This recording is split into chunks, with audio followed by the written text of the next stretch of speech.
ஒரு பெரிய ஆறு, அதை கடந்து அடுத்த பக்கம் போகணும். இந்த பக்கம் 8 பேர் நின்றுட்டு இருக்கிறாங்க.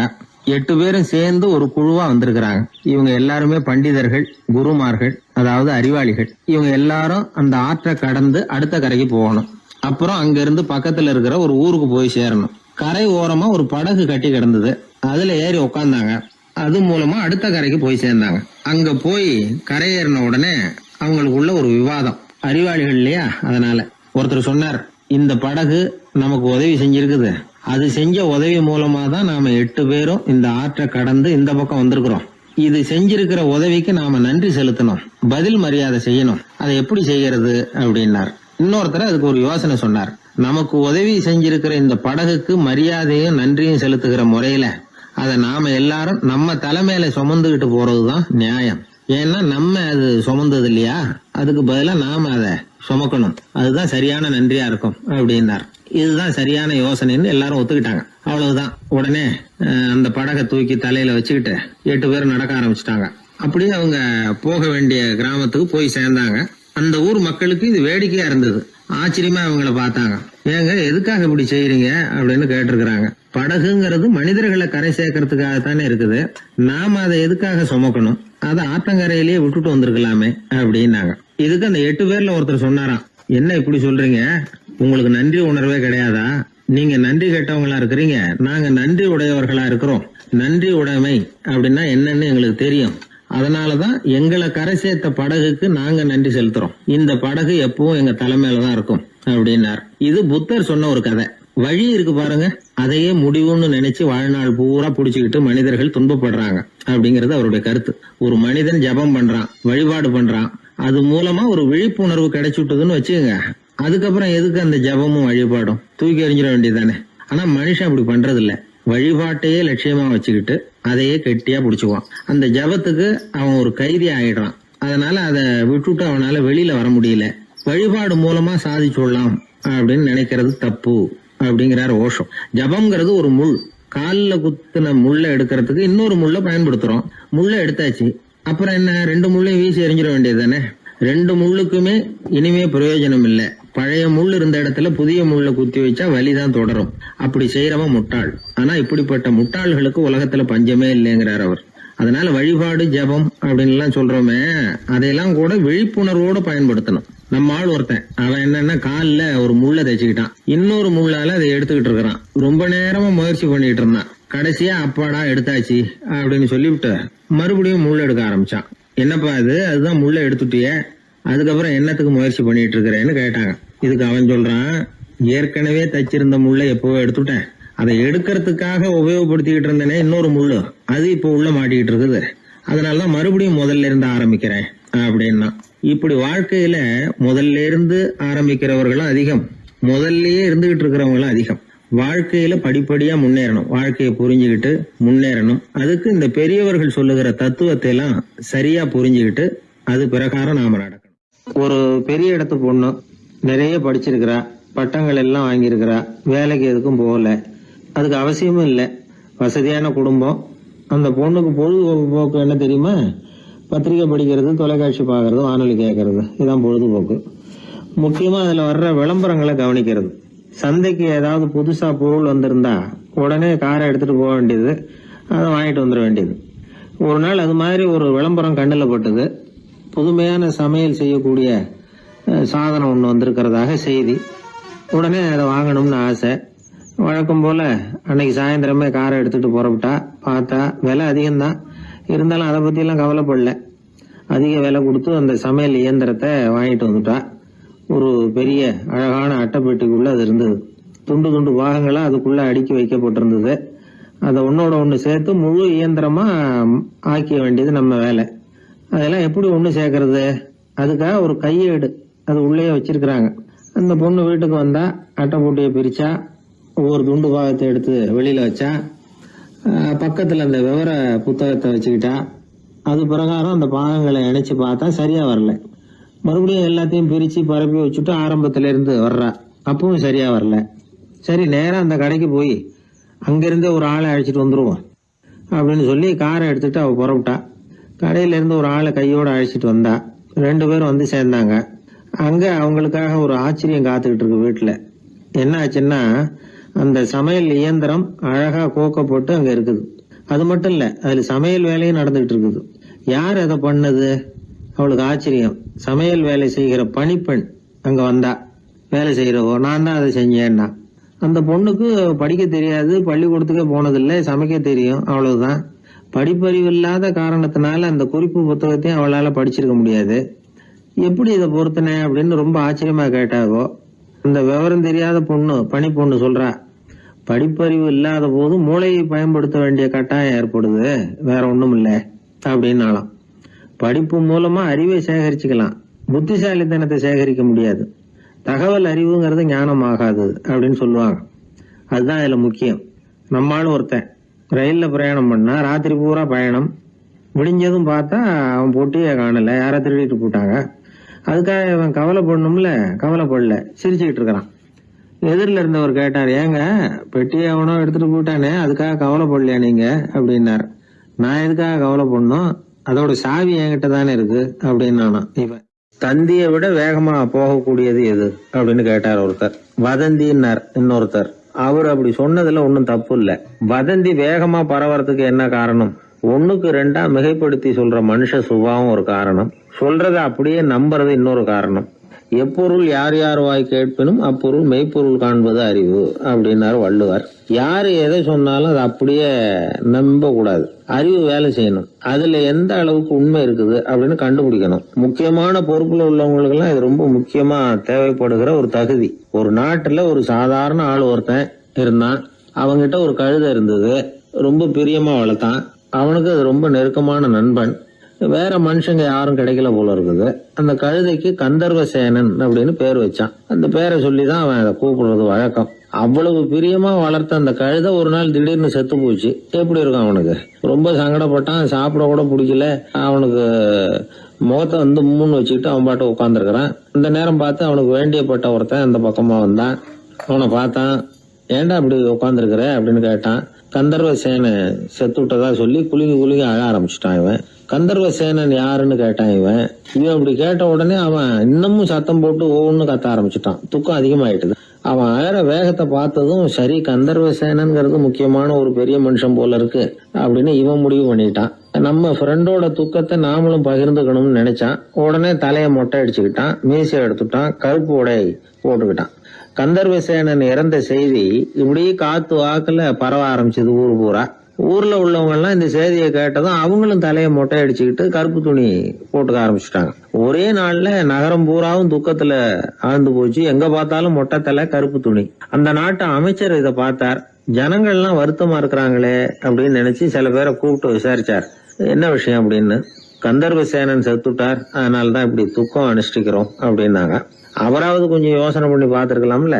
கந்தர்வசேனன்னு சொல்றீங்களே, யார் அது அப்படின்னு விசாரிக்கலாம்ல. விசாரிக்கல. மக்கள் துயரத்துல நாமளும் பங்கு எடுத்துக்கணும் அப்படின்னு தான் அவர் நினைச்சார். அவரும் உடனே மொட்டை அடிச்சுக்கிட்டு கருப்பு சட்டை போட்டு ஆரம்பிச்சுட்டார். அமைச்சர் இப்படி இருக்காருங்கிற செய்தி அரசருக்கு எட்டுச்சு. அவரு என்ன பண்ணாரு, அவரும் மொட்டை போட்டுக்கிட்டு தூக்கம் அனுஷ்டிக்க ஆரம்பிச்சுட்டார். அன்னைக்கு ராத்திரி ராஜா மொட்டை தலையோட அந்த புறத்துக்கு வரார், முகத்தை முன்னு வச்சுக்கிட்டு. ராணி பார்த்தாங்க. என்னங்க இது, என்ன விஷயம், உங்க துக்கத்துக்கு என்ன காரணம்னு கேட்டாங்க. ராஜா ரொம்ப கவலையோட, கந்தர்வசேனன் செத்துட்டாராம், ஜனங்கள்லாம் வருத்தத்துல இருக்கிறாங்க, அதனால நானும் அவங்களோட துக்கத்துல பங்கெடுத்துக்கிறேன், ஒரு ராஜாவோட கடமை இல்லையா அது அப்படின்னார். அது சரி, கந்தர்வசேனன் யாரு, உங்க அப்பாவா அண்ணனா, எதுக்காக தலையை மொட்டை அடிச்சிங்க அப்படின்னு கேட்டாங்க ராணி. அதுக்கப்புறம் தான் ராஜா யோசிக்க ஆரம்பிச்சார். ஆமா, அதுவும் சரிதானே, நாம என்னத்துக்கு அவசரப்பட்டு இப்படி பண்ணோம் அப்படின்னு சொல்லி நினைச்சுக்கிட்டு அதுக்கப்புறம் அமைச்சரை கூப்பிட்டார். அப்புறம் விவரம் கேட்டார். யாருங்க இது கந்தர்வசேனங்கிறது யாருன்னு கேட்டார். அவரும் அதுக்கப்புறம் தான் யோசிக்க ஆரம்பிச்சார். அவரு ஜனங்களை கூப்பிட்டு விசாரிச்சார். ஒவ்வொருத்தரா விசாரிச்சுக்கிட்டே கடைசியா அந்த ஆளுகிட்ட போய் சேர்ந்தாங்க. கந்தர்வசேனன் யாருன்னு கேட்டாங்க. என்னோட கழுதைன்னாவன். ராஜாவும் மந்திரியும் தலையை தொங்க போட்டுக்கிட்டாங்க. எல்லாரும் சொல்றதையும் கண்ணை மூடிட்டு நம்ப ஆரம்பிச்சா கதை இப்படிதான் போய் முடியும். இந்த காலத்துல எல்லாம் சில பேர் சொல்ற விஷயம் கப்சா மாதிரி இருக்கும், ரீல் விடுறார் அப்படின்னு நினைப்போம். ஆனா அதுலயும் உண்மை இருக்கும்.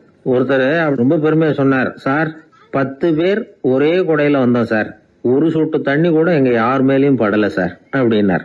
10 பேர் ஒரே குடையில வந்திருக்கிறாங்க, ஒரு சொட்டு தண்ணி கூட மேல படலையாம். பெருமையா சொன்னார். அது எப்படிங்கன்னு கேட்டோம். அவர் சொல்றாரு, ஏன்னா அப்ப மழையே பெய்யல சார் அப்படின்னார். நம்ம உடம்புல ரத்த அழுத்தம் இருக்குதே, அது நல்லதா கெடுதலா? உடனே அது கெடுதல்னு தான் சொல்லுவோம். ஆனா உண்மை அது இல்ல. இயற்கையா உள்ள ரத்த அழுத்தம் நம்ம உடம்புக்கு தேவையான ஒண்ணு. அந்த அழுத்தம் அதிகமா போனாதான் கெடுதல். அததான் நாம பிபின்னு சொல்றோம். ஆனா அது உண்மையிலேயே உயர் ரத்த அழுத்தம், ஹைப்பர் டென்ஷன். இதயம்ங்கிறது ஓயாம வேலை செஞ்சுக்கிட்டு இருக்கிற ஒரு பம்பு. இதயம் சுருங்கி ரத்தத்தை பம்பு செய்யறப்போ ரத்த அழுத்தம் கூடுதலா இருக்கும். இதுக்கு பேரு சிஸ்டாலிக் பிளட் பிரஷர் அப்படின்னு பேர். இதயம் விரிந்த நிலைக்கு திரும்புறப்போ ரத்த அழுத்தமும் குறையுது. இதுக்கு பேரு டயஸ்டாலிக் பிளட் பிரஷர் அப்படின்னு பேர். இப்படி இது மாறி மாறி இருக்கும். இந்த பிபி 140 90 இப்படின்லாம் சொல்றாங்கல்ல, இதுதான். சீரா இருக்க வேண்டிய ரத்த அழுத்தம் ஒரு அளவுக்கு மேல அதிகரிச்சுட்டா ஆபத்து ஆரம்பம்னு அர்த்தம். சரி, இந்த உயர் ரத்த அழுத்தம் உண்டாகிறதுக்கு என்ன காரணம்? இதனாலதான் இது வருதுன்னு ஒரு காரணத்தை குறிப்பிட்டு சொல்ல முடியாது. ஆனா வம்சாவளி காரணம், ரொம்ப டென்ஷனான சூழ்நிலையில வேலை செய்யறது, உடம்பு குண்டா இருக்கிறது, இதெல்லாம் இந்த ஹை பிபிக்கு துணை செய்யுது. அப்படிதான் எடுத்துக்க வேண்டியிருக்குது. இது கிருமியினால ஏற்படுற வியாதி இல்ல, உடம்புல ஏற்படுற ஒரு பழுது, அவ்வளவுதான். 40 வயசுக்கு மேலதான் பொதுவா இது பாதிக்கும். அதெல்லாம் சரி, ஒருத்தருக்கு உயர் ரத்த அழுத்தம் இருக்குது, அதை கட்டுப்படுத்துறதுக்கு வழி ஏதாவது உண்டா அப்படின்னா உண்டு. மருந்து கொடுத்தும் சரி பண்ணலாம். மருந்து இல்லாத சிகிச்சை முறைகளும் இருக்குது. இப்ப மருந்து சாப்பிடுறதுன்னா டாக்டர் கிட்ட போயிடலாம். அதுக்கு இப்ப சுமாரா 30 விதமான மருந்துகள் இருக்குதான். மருந்தோட உடல் கட்டுப்பாடும் மனக்கட்டுப்பாடும் சேர்ந்ததுன்னா ரொம்ப விசேஷம். அது இருக்கட்டும், மருந்து இல்லாம நாம செய்ய வேண்டியது என்ன, அதை தெரிஞ்சுக்குவோம். முதல்ல சீரான உடற்பயிற்சி, வாக்கிங் ரொம்ப நல்லது. மனசை அமைதிப்படுத்துறதுக்கு யோகாசனம், ஆழ்நிலை தியானம், இது மாதிரியான பயிற்சிகள் நல்லது. ஒரு காலத்துல யோகாசனம் பண்ணுங்க, தியானம் பண்ணுங்கன்னு சொன்னா ஒரு மாதிரியா பார்த்தாங்க.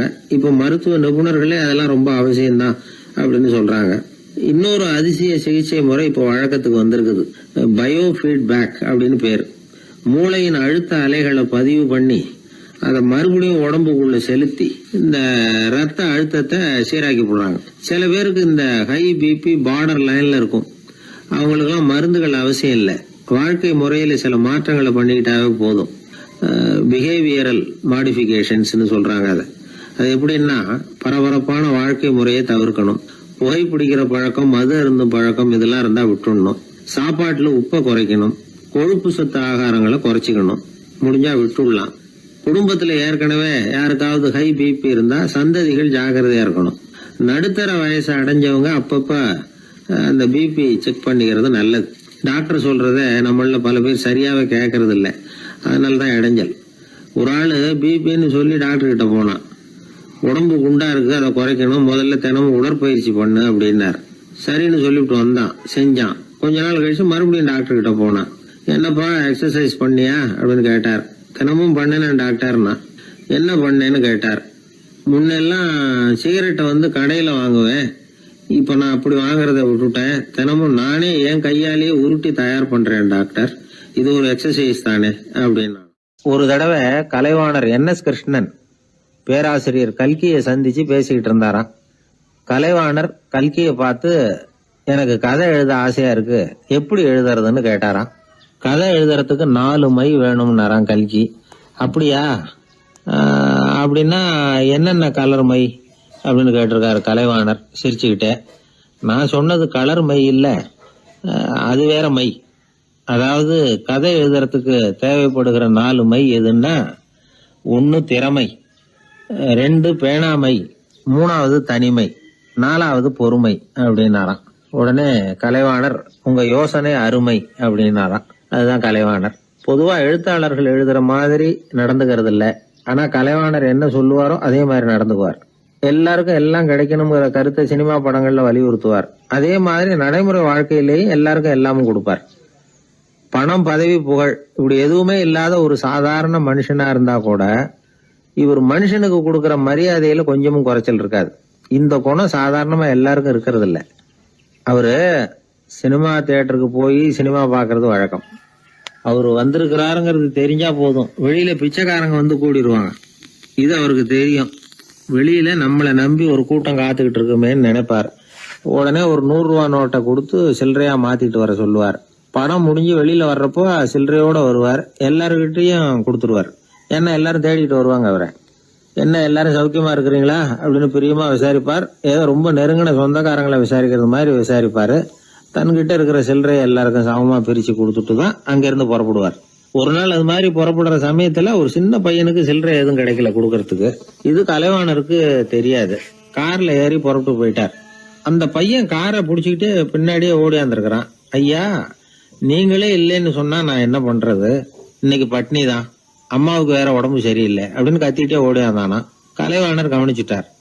உடனே காரை நிறுத்த சொன்னார். இறங்கினார்.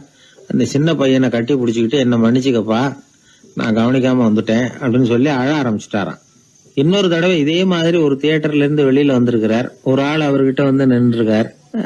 அவர் கொடுக்கறதுக்கு இவர்கிட்ட பணம் இல்ல. பணம் இல்லையாப்பா அப்படின்னாராம். உங்ககிட்டயே இல்லையா அப்படின்னாராம் அவரு. கலைவாணருக்கு மனசு ரொம்ப சங்கடமா போச்சு. உடனே புறப்பட்டு வீட்டுக்கு போனார். அங்க இங்க தேடி பார்த்து அங்க இருந்த கொஞ்ச நெஞ்ச சில்லறை எடுத்தார். காரு டிரைவரை கூப்பிட்டார். தியேட்டர் வாசல்ல நின்றுகிட்டு இருந்த ஆசாமியோட அங்க அடையாளங்களை சொன்னார். காரை எடுத்துட்டு போய் அந்த ஆளை கண்டுபிடிச்சு இந்த காசை கொடுத்துட்டு வா அப்படின்னு அனுப்பி வச்சாராம். பிச்சை போடுறதுக்காக காரை அனுப்புனதாக வேற யாரை பத்தியாவது நீங்க கேள்விப்பட்டிருக்கிறீங்களா? அவர் ஒரு வித்தியாசமான மனிதர், வித்தியாசமான கலைஞர். கலைவாணரோட சகோதரர் கல்யாணம் நடந்தது. அதுல தியாகராஜ பாகவதர் கச்சேரி முடிஞ்ச உடனே அதுல சம்பந்தப்பட்ட கலைஞர்களுக்கெல்லாம் கலைவாணர் பரிசுகள் கொடுக்கிறார். அந்த கச்சேரியில கடம் வாசிச்சவருக்கு மட்டும் மத்த எல்லாருக்கும் கொடுத்ததை விட பெருசா ஒரு வெள்ளி கோப்பையை பரிசா கொடுத்தாராம். மத்தவங்களுக்கு எல்லாம் சின்னதா கொடுத்துட்டு கட வித்துவானுக்கு மட்டும் பெருசா பரிசு கொடுக்குறீங்களே ஏன்னு கேட்டிருக்கிறாங்க. அதுக்கு கலைவாணர் விளக்கம் கொடுத்தாராம். இப்பெல்லாம் ரயில்ல கூட்டம் அதிகங்கிறது உங்களுக்கு எல்லாருக்கும் தெரியும். இந்த வித்வான் இவ்வளவு பெரிய மண்பானைய ரயில்ல ரொம்ப பத்திரமா உடையாம ரொம்ப தூரத்துல இருந்து கொண்டு வந்திருக்கிறாரே, அது என்ன சாமான்யமான காரியமா? அவரோட அந்த சாமர்த்தியத்தை பாராட்டுறதுக்காக தான் அவருக்கு இவ்வளவு பெரிய பரிசு அப்படின்னா. ஒரு மனிதன் கோபப்படும் பொழுது அவனை நல்லா கவனிச்சு பாருங்க.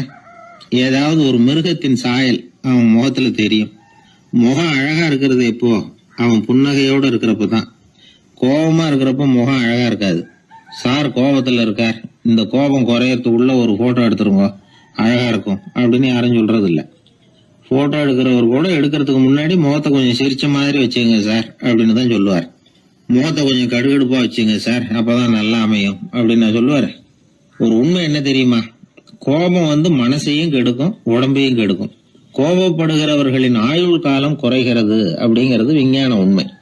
சிரிக்கிறவங்க ஆயுள் காலம் அதிகரிக்கிறது அப்படிங்கறதும் விஞ்ஞான உண்மை. கோபப்படுறவங்களை யாரும் விரும்புறதில்ல. கோபப்படுற அப்பா அம்மா கிட்ட பிள்ளைங்க நெருங்காது. கோபப்படுற அதிகாரிகள் கிட்ட ஊழியர்கள் நெருங்க மாட்டாங்க. கோபப்படுற வாத்தியார்கிட்ட பிள்ளைங்க நெருங்குறது இல்ல. அவன் எப்ப பார்த்தாலும் வள்ளு வள்ளுன்னு விழுவான். அதனால எப்போ அவன் பக்கத்திலேயே இருக்கணும்னு ஆசைப்படுறேன் அப்படின்னு ஒருத்தன் சொன்னா அவனை இவன் வேடிக்கை பார்க்க ஆரம்பிச்சுட்டான் அப்படின்னு அர்த்தம். சரி, இந்த கோபம் எதனால வருது? இயலாமையினாலதான் வருதான். இப்ப நீங்க நினைக்கிறத நிறைவேற்றக்கூடிய சாமர்த்தியம் உங்ககிட்ட இல்லைங்கிறப்போ அது கோபமா வெளிப்படுது, அவ்வளவுதான். திறமை உள்ளவன் கோபப்பட வேண்டிய அவசியமே இல்லை. ஒரு உண்மையான கவிஞன் கிட்ட போய் ஒரு கவிதை எழுதி கொடுங்க அப்படின்னு சொன்னா அவன் உடனே எரிச்சல் அடையக்கூடாது. எரிச்சல் வந்தா அது அவனுடைய இயலாமையை காட்டுது. சிற்பி சிலை செதுக்கிறதுக்கு கோபப்படக்கூடாது. ஒரு அதிகாரி சொன்னார், நீங்க சொல்றதெல்லாம் சரிதான் சார், இருந்தாலும் கோவப்படலைன்னா வேலை நடக்காது சார், அதனாலதான் தினமும் ஆபீஸ்ல கத்திட்டு கிடக்குறேன் அப்படின்னார். ஆனா உண்மை என்ன தெரியுமா? கத்துறதுனால கத்துறதுதான் நடக்குமே தவிர காரியம் நடக்காது. வேலை நடக்கிறது மாதிரி ஒரு பாவனை நடக்கும், அவ்வளவுதான். தவறு செய்கிறவர்களுக்கு தண்டனை கத்துறது மட்டும் இல்ல, திட்டு வாங்குற யாரும் தான் செஞ்சது தவறுதான் அப்படின்னு ஒத்துக்கிறது இல்ல. அத அவங்க உணர்றதும் இல்ல. அப்படி இருக்கிறப்போ திட்டுறதுனால என்ன பிரயோஜனம்? திட்டுறதன் நோக்கம் என்ன? திட்டு வாங்குறவங்க திருந்தணும்ங்கிறது தானே. நோக்கம் நிறைவேறாதுன்னா எதுக்காக கத்தணும்? திட்டுறது மூலமாவே ஒருத்தனை திருத்த முடியும்னா திருடுறவனை எல்லாம் கூப்பிட்டு கொஞ்ச நேரம் திட்டி போயிட்டு வாப்பா, இனிமே நீ திருந்திவிட்ட அப்படின்னு சொல்லி வச்சுள்ளாமே. இதுல நாம முக்கியமா புரிஞ்சுக்க வேண்டியது என்னன்னா, கோபம்ங்கிறது நாம அடுத்தவங்களுக்கு கொடுக்கிற தண்டனை இல்ல, அது நமக்கு நாமே கொடுத்துக்கிற ஒரு தண்டனை. அடுத்தவங்களை திருத்துறதாக நினைச்சுக்கிட்டு நம்ம நாமே கெடுத்துக்கிற ஒரு முயற்சி. நம்ம மனசு கெட்டு போகுது, நம்ம உடம்பு கெட்டு போகுது, அதுதான் கண்ட பலன். நம்ம ஆள் ஒருத்தன் சொன்னான், நான் கோபம் வந்துட்டுதுன்னா அதை மனிதர்கள் மேல காட்ட மாட்டேன் சார், அவங்கள திருத்த முடியாதுன்னு எனக்கு தெரியும் அப்படின்னா. வேற என்ன பண்ணுவேன் அப்படின்னு கேட்டேன். பாத்திரங்கள் பேர்ல காட்டுவேன், வீட்டுல இருக்கிற பாத்திரங்களை எல்லாம் எடுத்து வெளியில வீசி எறிவேன் அப்படின்னா. அதனால கோபம் குறைஞ்சுதா அப்படின்னு கேட்டாங்க. எனக்கு குறைஞ்சது, ஆனா எதிர்த்த வீட்டுக்காரனுக்கு அதிகமாயிட்டுதுன்னு நானும். அது எப்படிறான்னு கேட்டிருக்காங்க. நான் எனக்கு கோபம் வந்த உடனே நேரம் அவங்க வீட்டுக்குள்ள போய் அங்க இருக்கிற பாத்திரங்களை தான் எடுத்து வெளியில வீசி எறிகிறேன் அப்படின்னா. ஒரு வெளி தேசத்துல இருந்து ஒருத்தர் நம்ம நாட்டுக்கு வந்தார். இங்க ஒருத்தர் அவரை அன்பா கூப்பிட்டு உபசரிச்சார். ஒரு ஆரஞ்சு பழத்தை அவர்கிட்ட கொடுத்து சாப்பிட சொன்னார். அவர் அதை வாங்கினார். அதை அப்படியும் இப்படியும் புரட்டி பார்த்தார். அவருக்கு ஒன்னும் புரியல. ஏன்னா அவர் தேசத்துல அது இல்ல போல இருக்கு. என்ன செய்யறதுன்னு அவருக்கு ஒன்னும் புரியல. அப்படியே கடிச்சு பார்த்தார். கசப்பா இருந்தது. தூக்கி எறிஞ்சுட்டார். அதை ஏன் தூக்கி எறிஞ்சுட்டீங்கன்னு கேட்டார் இவர். கசக்குது, அதை எப்படி சாப்பிடுறது அப்படின்னாரு அவரு. அது அப்படி சாப்பிடக்கூடாது, மேல உள்ள தோலை எடுத்து எரிஞ்சுடணும், இனிப்பான பகுதி உள்ள இருக்குது அப்படின்னு விவரம் சொன்னார் இவர். இப்படி சொன்னவர் ஒரு யோகி. வாழ்வின் வெளிப்பக்கத்திலேயே இருந்துகிட்டு இருந்தா கசப்பான பிரச்சனைகளையே சந்திக்க வேண்டியிருக்கும். உள்பக்கத்துக்கு போகணும், அப்பதான் அங்க இருக்கிற இனிப்பை உணர முடியும் அப்படிங்கிறார் அந்த யோகி. நாமெல்லாம் 2 வகையான வாழ்க்கை வாழறோமா. மேலோட்டமான வெளிப்படையா உள்ள வாழ்வுங்கிறது ஒண்ணு, உள்ளார்ந்த வாழ்வுங்கிறது ஒண்ணு. வாழ்வின் வெளிப்புறம் பிரச்சனைகளும் சவால்களும் நிறைஞ்சது, உள்புறம் அமைதியா இருக்கிறது.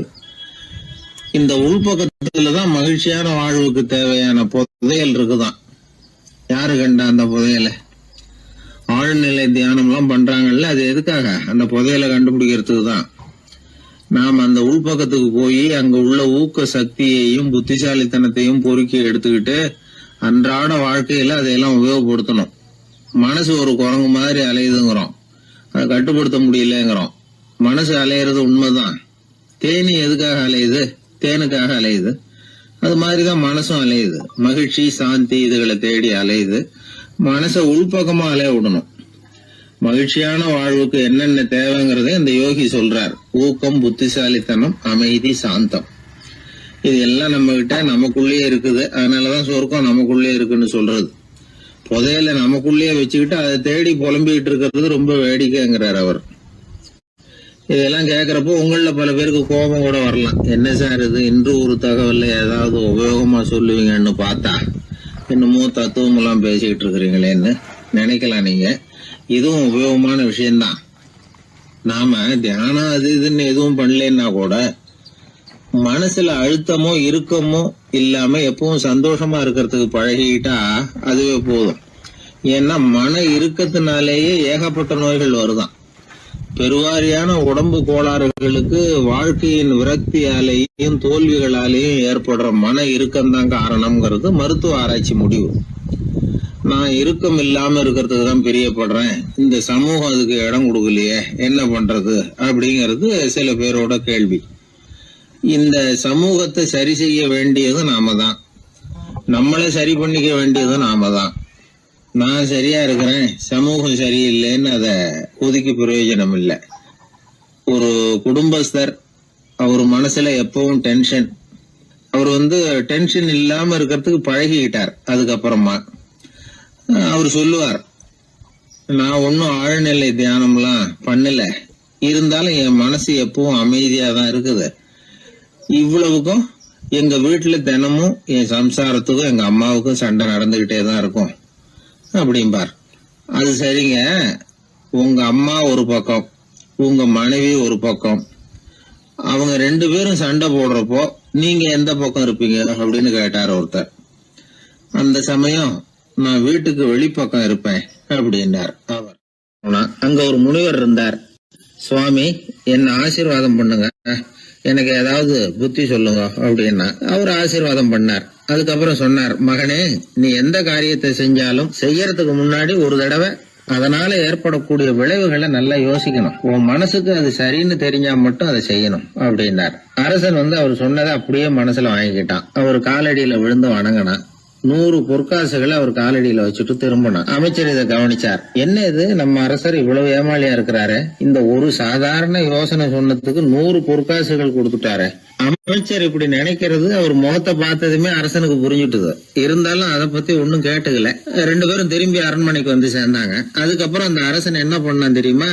காட்டுல முனிவர் சொன்ன அந்த புத்திமதியை ஒரு கல்லுல கல்வெட்டா செதுக்கணும். தன்னுடைய அறையில எல்லாரும் கண்ணிலையும் படும்படியாக அப்படி ஒரு இடத்துல பதிச்சு எல்லாரும் பாக்குறது மாதிரி பண்ணிவிட்டான். இப்போ அந்த அமைச்சருக்கு ஆச்சரியம், என்ன இது, நம்ம மன்னருடைய அறியாமையை புரிஞ்சுக்கவே முடியலையே, இத போய் கல்லுல செதுக்கி வைக்கணுமா, பேர்பட்ட அறிவுரையா இது அப்படின்னு நினைச்சார். கொஞ்ச நாள் ஆச்சு. ஒரு நாள் அந்த மன்னருக்கு கடுமையான வயிற்று வலி. உடனே அரண்மனை வைத்தியரை கூப்பிட்டார். அவர் வந்து சேர்ந்தார். மன்னரை சோதிச்சு பார்த்தார். கொஞ்ச நேரம் இப்படியே படுத்துருங்க, நான் எங்க வீட்டுக்கு போய் இதுக்கு பொருத்தமா ஒரு மருந்து தயார் பண்ணிட்டு வரேன் அப்படின்னு சொல்லிட்டு ஓடினார். மருந்தோட திரும்பி அவர் வந்த சமயத்துல மன்னர் ஒரு கட்டில்ல கண்மூடி படுத்திருக்கிறார். பக்கத்துல யாரும் இல்ல. வைத்தியர் வந்தார். ஒரு சின்ன கோப்பையில கொஞ்சம் மருந்த ஊத்தினார். அப்படியே அங்க சுத்தி முத்தி பார்த்தார். ஏதோ ஒரு பொடியை வந்து அதுல கலந்தார். கலந்து எடுத்துக்கிட்டு மன்னரை நெருங்கினார். கொஞ்சம் யோசனை பண்ணார். அப்புறம் திரும்பி போனாரு. கையில இருந்த மருந்து அப்படியே கீழே கொட்டிவிட்டு வந்தார். அந்த கோப்பையை நல்லா கழுவி சுத்தம் பண்ணிவிட்டு மறுபடியும் கொஞ்சம் மருந்தை ஊத்திட்டு வந்தார். அதுக்கப்புறம் மன்னா அப்படின்னு சொல்லி மெதுவா கூப்பிட்டாரு. இவர் எழுந்திருச்சார். அப்புறம் இவர் சொன்னார், மன்னர் வைத்தியரே, நான் வந்து கண்ணை மூடிக்கிட்டு இருந்தாலும் அப்பப்ப கவனிச்சுக்கிட்டு தான் இருந்தேன். முதல்ல எதையோ கலந்தீங்க, அப்புறம் அதை கொட்டிவிட்டு வேற என்ன விஷயம், உண்மையை சொல்லுங்க அப்படின்னு மிரட்டினார். வைத்தியர் மிரண்டு போட்டார். அப்படின்னு மன்னருடைய காலில் விழுந்தார். அதுக்கப்புறம் உண்மையை சொன்னார். மகாராஜா, உங்களுடைய படை தளபதி உங்களை கொல்றதுக்காக சதி பண்ணார். விஷம் கலந்து கொடுக்கும்படியாக சொன்னார். வெகுமதி நிறைய தர்றேன்னார். நானும் சரின்னு சொல்லிவிட்டு இங்க வந்தேன். அவர் கொடுத்த விஷப்பொடிய மருந்துல கலந்தேன். எடுத்துக்கிட்டு உங்ககிட்ட வந்தப்போ எதிரில நீங்க வச்சிருக்கிற அந்த கல்வெட்டு வாசகம் கண்ணுல போட்டது. எந்த காரியத்தை செஞ்சாலும் அதோட விளைவுகளை பத்தி யோசிக்க சொல்லிச்சு அந்த வாசகம். யோசனை பண்ணுனேன், என் உயிருக்கே ஆபத்துங்கிறத புரிஞ்சுக்கிட்டேன். உடனே திரும்பி போய் அதை கொட்டி கழுவி விட்டு வேற நல்ல மருந்தா ஊத்திக்கிட்டு வர்றேன் அப்படின்னார். இப்ப அந்த மன்னர் அமைச்சரை கூப்பிட்டார். பாத்தீங்களா, இந்த புத்திமதிய அன்னைக்கு நீங்க அலட்சியமா நினைச்சீங்க, இன்னைக்கு அதுதான் என் உயிரை காப்பாத்தி இருக்குது அப்படின்னார். அமைச்சர் தலையை குனிஞ்சுக்கிட்டாராம். அதனால பெரியவர்கள் நமக்கு சொல்ற புத்திமதி சாதாரணமா தான் தெரியும். அதுக்காக நாம வந்து அதை அலட்சியம் பண்ணிடக்கூடாது. இந்த காலத்துல ஒருத்தன் ஒரு சாமியார் கிட்ட போனா ஒரு 1000 ரூபாய அவர் காலடியில வச்சுட்டு திரும்பி வந்தான். எதுக்கு அதுன்னு கேட்டேன். இன்னைக்கு நான் இந்த அளவுக்கு நல்லபடியா இருக்கிறதுக்கு அவர் தான் காரணம். ஏற்கனவே ஒரு தடவை இவர்கிட்ட வந்து புத்தி சொல்லுங்கன்னு கேட்டேன், மாட்டேன்னு விட்டார். அன்னைக்கு அவர் ஏதாவது எனக்கு புத்தி சொல்லி நான் அது பிரகாரம் நடந்திருந்தேன்னா இன்னைக்கு நான் வீணா போயிருப்பேன். அதுக்காக ஒரு நன்றியை தெரிவிக்கிறதுக்காக தான் இன்னைக்கு வந்தேன், இந்த காணிக்கையை செலுத்துறேன் அப்படின்னு சொல்லிவிட்டு அவன் பாட்டு தெருவில் இறங்கி நடந்து போனான். உழைப்பும் நேர்மையும் உயர்வதற்கு வழிகள். அதை விட்டுட்டு உட்கார்ந்த இடத்துல இருந்துகிட்டே உயர போகணும் அப்படின்னு ஆசைப்படக்கூடாது. பல பேர் அப்படிதான் கற்பனை பண்றாங்க. அந்த கற்பனையிலேயே பாதி வாழ்க்கை ஓடி போடுது. உழைப்புங்கிற வழியையும் நேர்மைங்கிற வழியையும் ஒதுக்கி விட்டு குறுக்கு வழியில ஓட நினைக்கிறவங்க குப்புற விழுந்துடுறாங்க. எந்த தொழிலை நாம செய்தாலும் சரி, அந்த தொழிலுக்குரிய பெருமையை நாம புரிஞ்சுக்கிட்டு அதுல ஈடுபடணும். அப்படி இல்லாம என்ன சார் பொழப்புது, இந்த தொழிலை மனுஷன் செய்வானா அப்படி புலம்பிக்கிட்டு இந்த தொழிலையே செஞ்சுக்கிட்டு இருக்கிறவங்க நம்மள பல பேர் உண்டு. செய்யும் தொழிலே தெய்வம் அப்படின்னு சொல்றாங்கல்ல, அப்படி சொல்றது எதுக்காக? அந்த அளவுக்கு அதுல ஒரு ஈடுபாடு வேணுங்கிறதுக்காகத்தான். ஒரு பெரிய மலைப்பகுதி, அந்த மலை அடிவாரத்துல ஒரு சிற்பி உட்காந்து ஒரு சிலையை வடிச்சுக்கிட்டு இருக்கிறான். கையில ஒரு சின்ன உளிய வச்சுக்கிட்டு ஒரு பெரிய கருங்கல் பாறையை கொஞ்சம் கொஞ்சமா உடைச்சுக்கிட்டு இருக்கான். ஒரு சிற்பத்தை வடிக்கிறதுங்கிறது அவ்வளவு உன்னதமான ஒரு தொழிலா? எல்லாராலையும் முடியுமா அது? அப்படி இருந்தும் அந்த சிற்பிக்கு மன நிறைவில்லை. அவன் நினைக்கிறான், இந்த கடுமையான வெயில்ல உட்கார்ந்து வேலை செய்யறது எவ்வளவு கஷ்டம். நாம ஒரு சிற்பியா இருக்கிறதுனால தானே சூரியன் கடுமையான வெப்ப கதிர்களை நம்ம மேல வீசுறான். நாமளே அந்த சூரியனா இருந்துட்டா இந்த கஷ்டம் இருக்காதே. நம்மளை கஷ்டப்படுத்துறவன் நம்மளை விட வலிமை உள்ளவன், அதனால நாம அவனா மாறி விடுறதுதான் நல்லது அப்படின்னு அந்த சிற்பி யோசனை பண்ணான். அவன் எண்ணம் உடனே நிறைவேறிட்டுது. இயற்கைங்கிற மாபெரும் சக்தி அவனை ஒரு சூரியனா மாத்தி விட்டுது. சிற்பி இப்போ ஒரு சூரியனா மாறினான். இனிமே இந்த உலகத்துல நம்மளை விட வலிமை உள்ளவன் வேற யாரும் கிடையாது அப்படின்னு நினைக்க ஆரம்பிச்சுட்டான். அவனுக்கு மகிழ்ச்சியா இருந்தது. அந்த மகிழ்ச்சி அதிக நேரம் நீடிக்கல. ஏன்னா கொஞ்ச நேரத்துல ஆகாயத்துல கரிய மழை மேகங்கள் அப்படியே சூழ்ந்து வந்தது. சூழ்ந்து வந்த மேகங்கள் சூரியனை மறைக்க ஆரம்பிச்சது. இப்போ சூரியனா இருந்த அந்த சிற்பி நினைச்சு பாக்குறான், என்ன இது, என்னையே இந்த மேகம் மூடி மறைக்குதுன்னா அது என்னை விட பெரிய ஆளாதான் இருக்கணும். அதனால இனிமே நாம சூரியனா இருக்கக்கூடாது, நாம மேகமா தான் இருக்கணும், அதுதான் கௌரவம் அப்படின்னு நினைக்க ஆரம்பிச்சிட்டான். இப்பவும் பாருங்க, இயற்கை அவனுடைய ஆசையை நிறைவேற்றி வச்சது. சூரியனா இருந்த சிற்பி மேகமா மாறினான். வான வீதியில அப்படி உல்லாசமா வர ஆரம்பிச்சான். அந்த உல்லாசமும் அதிக நேரம் நீடிக்கல. எதிரில் பார்த்தா பிரம்மாண்டமான மலைகள் வழியை அடைச்சிக்கிட்டு நிக்குது. வேகமா வந்த மேகம் மலையில மோதிக்கிட்டுது. அந்த மலையை தாண்டி அப்பால செல்ல முடியல. இப்போ அந்த மேகம் நினைக்குது, நாம எந்த தடையும் இல்லாம அந்த இடத்துல மிதந்து வர்றோம். நம்மையே போக விடாம தடுக்குதுன்னா அந்த மலைக்கு எப்பேற்பட்ட வலிமை இருக்கணும். இனிமேல நாம மேகமா இருந்து பிரயோஜனம் இல்ல, இருந்தா மலையா இருக்கணும், அதுதான் பெருமை அப்படின்னு நினைக்க ஆரம்பிச்சான். இப்பவும் பாருங்க, இயற்கை அவனுடைய ஆசையை நிறைவேற்றி வச்சது. மேகமா இருந்த சிற்பி மலையா மாறினான். பெரிய மலை பூமிக்கும் வானத்துக்குமா நின்றுகிட்டு இருக்கு. இனிமே நமக்கு எந்த கவலையும் இல்லை அப்படின்னு நினைச்சது அந்த மலை. இப்படி நினைச்சுக்கிட்டு இருந்த வேளையில அந்த மலையோட காலடியில அடிவாரத்துல ஏதோ சத்தம் கேட்டது. என்ன சத்தம் இது அப்படின்னு சொல்லி அந்த மலை மெதுவா குனிஞ்சு பார்த்துதான். பார்த்தா அங்க ஒரு மனுஷன் தன்னுடைய கையில உளிய வச்சுக்கிட்டு மலையை கொத்திக்கிட்டு இருக்கிறான். ஏதோ ஒரு சிற்பத்தை வடிக்கிறதுக்காக அவன் முயற்சி பண்ணிட்டு இருக்கிறான். இப்போ அந்த மலை நினைச்சுதான், மலையையே ஒருத்தன் உடைக்கிறான்னா அவன் எப்பேற்பட்ட வலிமை உள்ளவனா இருக்கணும். இனிமேலும் மலையா இருந்து பிரயோஜனம் இல்ல, மனுஷனா மாறணும், அதுதான் சரி அப்படின்னு நினைச்சுதான். அந்த வினாடியே அந்த மலை ஒரு மனுஷனா மாறிச்சு. அவன் கையில ஒரு உளி, பழையபடியே ஒரு கருங்கல் பாறையை கொத்த ஆரம்பிச்சான். அந்த ஆள் பழைய நிலைமைக்கு வந்துட்டான். இந்த கதையிலிருந்து நாம தெரிஞ்சுக்க வேண்டியது என்னன்னா, தன்னுடைய உண்மையான பலம் என்னங்கிறது தெரியாமலே தாவி தாவி தடுமாறிக்கிட்டு இருக்கிறான் மனுஷன் அப்படிங்கிறது தான். இனிமேலாவது அதை புரிஞ்சுக்கணும். நாம அதுவா மாறணும்னு நினைக்கிறது தப்பு, நாம இருக்கணும் அப்படின்னு நினைக்கிறது தான் உண்மை, அதுதான் சரி. அந்த சிற்பி என்னென்னோ கற்பனை பண்ணி கடைசியில மறுபடியும் சிற்பியாகவே வந்து சேர்ந்தான் பாருங்க. அதனால நம்முடைய உண்மையான பலம் என்ன அப்படிங்கறத தெரிஞ்சுக்கிட்டு நடந்துகிட்டோம்னா வாழ்க்கையில எப்பொழுதும் வெற்றி நிச்சயம். பண்றதுன்னு எனக்கு புரியல அப்படின்னு கவலைப்பட்டார் ஒரு அப்பா. என்ன பண்றது, அப்பாவோட குணம் கொஞ்சமாவது பிள்ளைக்கும் இருக்கதானே செய்யும்னா, அட போங்க சார், அவனை அடக்கிறதுக்கு ஏதாவது வழி சொல்லுவீங்கன்னு பார்த்தா நீங்க என்னோட சரித்திரத்தை புரட்ட ஆரம்பிச்சுட்டீங்களே. அப்புறம் கேட்டேன் அவரை, சரி பையன் அடம் பண்ணா அவனை நீங்க எப்படி அடக்குறீங்க அதை சொல்லுங்க முதல்ல, அதுக்கப்புறம் என் யோசனையை சொல்றேன் அப்படின்னு. அவரு சொன்னார், வேற என்ன பண்ணுவேன், மிரட்டுவேன், அடிப்பேன், அவ்வளவுதான் எனக்கு தெரியும்னாரு. அடிச்சா அடங்கிடுவானா பையன் அப்படின்னு கேட்டேன். அது எப்படிங்க அடங்குவான், இன்னமும் தீவிரமா அடம் பண்ண ஆரம்பிச்சிருவான், கத்தி ரகலை பண்ணிவிடுவான் அப்படின்னாரு. குழந்தை அடம் பண்றானேங்கிற கவலை பல குடும்பங்கள்ல உள்ள ஒரு பிரச்சனை தான். இதுக்கு இப்ப மருத்துவர்கள் ஒரு சுலபமான வழியை சொல்றாங்க. அது என்னன்னா, ஒரு குழந்தை அடம் பண்ணிச்சுன்னா அதை அடிக்கப்படாதான், அதுக்கு பதிலா வேற ஒரு காரியம் பண்ணலாமா. அது என்னன்னா, குடும்பத்துல இருக்கிற எல்லாரும் ஒண்ணு சேர்ந்து அந்த குழந்தைகிட்ட கொஞ்ச நேரம் பேசாம இருந்தோம்னுமா, பேச்ச நிறுத்திக்கணும். குழந்தையால பேசாம இருக்க முடியாது, அது யோசனை பண்ணும், தன்னுடைய தவறை உணர்ந்து அது வருந்த ஆரம்பிக்கும். இப்படி தொடர்ந்து செஞ்சுக்கிட்டு வந்தா குழந்தை கொஞ்ச நாள்ல அடம் பண்றதை நிறுத்தி விடுமா. இது டாக்டர்கள் இப்ப சொல்லி கொடுக்குற ஒரு யோசனை. அதே மாதிரி சில குழந்தைகள் சரியான காரணம் இல்லாம அடம் பண்ணணுங்கிறதுக்காகவே கத்துது பாருங்க, அதை நிறுத்துறதுக்கு கூட ஒரு வழி இருக்கு. அது என்ன வழின்னா, அது அழற சமயத்துல அந்த சத்தத்தை ஒரு டேப் ரெக்கார்டர் மூலமா பதிவு பண்ணி வச்சுக்கணும். குழந்தை கத்த ஆரம்பிக்குதுன்னு வைங்க, உடனே ஏற்கனவே பதிவு பண்ணி வச்சிருக்கிற அழுகை சத்தத்தை போட்டு அந்த குழந்தை காதுல விழறது மாதிரி பண்ணணும். தன்னுடைய அழுகை சத்தத்தை கேட்க ஆரம்பிச்ச உடனே அந்த குழந்தை தான் அழறத நிறுத்திக்குமா. சில குழந்தைகள் சாப்பிட மாட்டேன்னு அடம் பண்ணும். வளர்ந்த குழந்தைய வற்புறுத்தி சாப்பிட சொல்லக்கூடாது. சில பேர் என்ன பண்ணுவாங்கன்னா, கட்டாயப்படுத்தி சாப்பாட்டை திணிப்பாங்க. அதெல்லாம் ரொம்ப தப்பு. குழந்தைக்கு விவரம் தெரிஞ்சதுக்கு அப்புறம் சாப்பாட்டு விஷயத்துல நீங்க தலையிட வேண்டிய அவசியமே இல்லை. பசிச்சா சாப்பிடணுங்கிறது அதுக்கு புரியும். அது தானாவே சுதந்திரமா எடுத்து போட்டு சாப்பிடுறதுக்கு அனுமதிக்கணும். நீங்க போய் அதுகிட்ட நின்றுட்டு சாப்பிடு சாப்பிடு அப்படின்னு வற்புறுத்திட்டு இருக்க கூடாது. நீங்க அதை வற்புறுத்தாம இருந்தா அது உங்களை வித்தியாசமா பார்க்க ஆரம்பிக்கும். உண்மையிலேயே பசி இருந்ததுன்னா தனக்கு எவ்வளவு தேவையோ அவ்வளவு எடுத்து போட்டுக்கிட்டு அந்த குழந்தை சாப்பிட்டுக்கும், எந்த பிரச்சனையும் இருக்காது. ஆக இது மாதிரியான சில நுட்பங்களை நாம மனசுல வச்சுக்கணும். அப்படி வச்சுக்கிட்டோம்னா வீட்டுல குழந்தைகளால எந்த பிரச்சனையும் இருக்காது. இந்த காலத்து பையன் ஒருத்தன், அவன் ரொம்ப கவலையோட வந்தான். என்னப்பா விஷயம்னு விசாரிச்சேன். எங்க அப்பா என்கிட்ட 1 மாசம் உன் கூட பேச மாட்டேன் போ அப்படின்னு சபதம் போட்டுட்டாருன்னா, அதுக்காகவா இப்படி கவலைப்படுறேன்னு கேட்டேன். இல்லைங்க, அந்த 1 மாச கெடு இன்னையோட முடியுது, அதுக்காக கவலைப்படுறேன் அப்படின்னா. ஒரு பெரிய சிந்தனையாளர் இருந்தார். அவர் ரஷ்யாவில் இருந்தார்.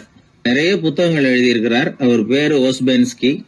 உலகின் மிகச்சிறந்த 3 புத்தகங்கள்ல ஒண்ணு இவர் எழுதியிருக்கிறார் அப்படின்னு கூட சொல்றது உண்டு. அப்பேற்பட்ட எழுத்தாளர். அந்த காலத்துல குருஜீஃப் அப்படின்னு சொல்லி ஒரு பெரியவர் இருந்தார். ரொம்ப எளிமையான வாழ்க்கை வாழ்ந்துகிட்டு இருந்தவர். இவரை தேடி அந்த எழுத்தாளர் வந்தார். ஐயா, உங்ககிட்ட சில கேள்விகள் கேட்டு விளக்கம் பெறலாம்னு வந்திருக்கிறேன்னார். உடனே அந்த பெரியவர் என்ன செஞ்சார் தெரியுமா? ஒரு வெற்று காகிதத்தை எடுத்தார், அவர்கிட்ட கொடுத்தார். இந்தாங்க, இதை வச்சுக்கங்க, நாம 2 பேரும் பேசுறதுக்கு முந்தி நீங்க ஒரு காரியம் பண்ணணும்னார். என்ன செய்யணும்னு சொல்லுங்கன்னார் அவரு. இந்த காகிதத்துல உங்களுக்கு தெரிஞ்சதெல்லாம் என்ன, தெரியாததெல்லாம் என்ன அப்படிங்கிற பட்டியலை எழுதிட்டு வாங்க. அதுக்கு பிறகு உங்களுக்கு தெரியாத விஷயங்களை பத்தி நாம 2 பேரும் உரையாடலாம். ஏன்னா உங்களுக்கு தெரிஞ்சதை பத்தி நாம பேசி பிரயோஜனம் இல்ல, தெரியாததை பத்தி பேசினாதான் உங்களுக்கு அது உபயோகமா இருக்கும் அப்படின்னார். இவர் இப்படி சொன்னது அந்த எழுத்தாளருக்கு கொஞ்சம் தர்ம சங்கடமா இருந்தது. நாம எப்பேற்பட்ட சிந்தனையாளர், நம்மள போய் இவர் இப்படி எழுத சொல்றாரு அப்படின்னு நினைச்சாரு. இருந்தாலும் அந்த பெரியவர் பேர்ல இவருக்கு ரொம்ப மரியாதை. அதனால அவர் கொடுத்த காகிதத்தை வாங்கிட்டு தனியா ஒரு இடத்துல போய் உட்கார்ந்தார். யோசிக்க ஆரம்பிச்சார். முதல்ல யோசிச்சார், கடவுளை எனக்கு தெரியுமா அப்படின்னு. கடவுளை பற்றித்தான் எனக்கு தெரியுமே தவிர கடவுளை தெரியாதுங்கிறது புரிஞ்சுது. அதனால தனக்கு தெரிந்த ஒரு விஷயம் கடவுள் அப்படின்னு அவரால் குறிப்பிட முடியல. அடுத்தபடி ஆத்மாவை பத்தி சிந்திச்சார். ஆத்மாவை பற்றித்தான் நமக்கு தெரியுமே தவிர ஆத்மா நமக்கு தெரிஞ்ச விஷயமா இருக்கல அப்படிங்கறது புரிஞ்சுது. அதனால ஆத்மாவையும் தெரிஞ்ச பட்டியல்ல சேர்க்க முடியல. இப்படி ஒவ்வொன்னா அவர் யோசிக்க யோசிக்க எதுவுமே நமக்கு தெரியலங்கிறது அவருக்கு தெளிவாச்சு. நேரம் எழுந்திரிச்சு அந்த பெரியவர்கிட்ட போனார். ஐயா, உங்களை சந்திக்கிற வரைக்கும் எவ்வளவோ விஷயங்கள் எனக்கு தெரிஞ்சிருக்கிறதாக நினைச்சேன். ஆனா உங்ககிட்ட நிறைய கேள்விகள் கேட்கணுங்கிற ஆர்வத்தோட தான் வந்தேன். ஆனா நீங்க கேட்ட ஒரு கேள்விக்கு விடை காண முயன்ற போது எனக்கு எதுவுமே தெரியலங்கிறத புரிஞ்சுக்கிட்டேன் அப்படின்னார். அப்படின்னா உலக புகழ்பெற்ற இவ்வளவு புத்தகங்களை உங்களால எப்படி எழுத முடிஞ்சதுன்னு கேட்டார். இவர் சொன்னார், ஐயா, இப்பதான் எனக்கு புரியுது. எனக்கு தெளிவில்லாத பல விஷயங்களையும் நான் எழுதியிருக்கிறேன். அவையெல்லாம் வெறும் வார்த்தை குவியல்கள்ங்கிறத நான் இப்ப உணர்றேன். வார்த்தைகளே அறிவு அப்படிங்கிற மயக்கத்திலிருந்து இப்ப நான் விடுபட்டுட்டேன். அறிவு துறையில நான் ஒரு பூஜ்யம்ங்கிறது புரிஞ்சு போச்சு அப்படின்னார். இப்ப பெரியவர் சொன்னார், இப்பதான் உங்களுக்கு உண்மையான அறிவு ஏற்பட ஆரம்பிச்சிருக்குது.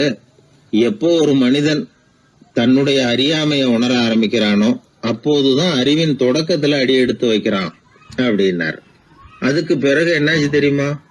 இந்த எழுத்தாளர், சிந்தனையாளர் ஓஸ்பென்ஸ்கி புஸ்தகம் எதுவுமே எழுதலையாம், அதோட விட்டாராம்.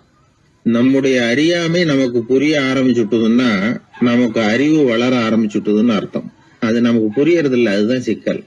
ஒரு நண்பர் சொன்னார், சார், நான் எப்போ வீட்டை பூட்டி விட்டு வெளியூர் போனாலும் திருடன் பூட்டை உடைச்சு விடுறான். அதனால இப்ப புத்திசாலித்தனமா ஒரு காரியம் பண்ணிவிட்டு உங்க ஊருக்கு வந்திருக்கிறேன்னார். என்ன செஞ்சிருக்கிறீங்கன்னு கேட்டேன். வீட்டை பூட்டாமலே வந்துட்டேன் அப்படின்னார். உபயோகமா இருக்கு அப்படின்னார். உடனே பார்வை இல்லாத அந்த பெரியவர் சொன்னாரு, வெளிச்சம்னு ஒண்ணு உண்மையிலேயே இருக்குதா அப்படின்னு கேட்டாராம். உண்மையிலேயே வெளிச்சம் இருக்குங்க அப்படின்னு சொல்லியிருக்கிறாங்க, அதை நான் நம்ப மாட்டேன் அப்படின்னாரா அவரு. சூரியன் இருக்கு, சந்திரன் இருக்கு, நட்சத்திரம் இருக்கு அப்படின்னு சொல்லி பார்த்துருக்குறாங்க, அதையெல்லாம் ஒத்துக்கிறேன். ஆனா அதையெல்லாம் என்ன கொஞ்சம் தொட்டு பார்க்க விடுங்களேன் அப்படின்னாராம். அதையெல்லாம் தொட்டு அறிய முடியாது அப்படின்னு சொல்லியிருக்கிறாங்க. அப்படின்னா முகர்ந்து அறியறேன், மோந்து பாக்குறேன்.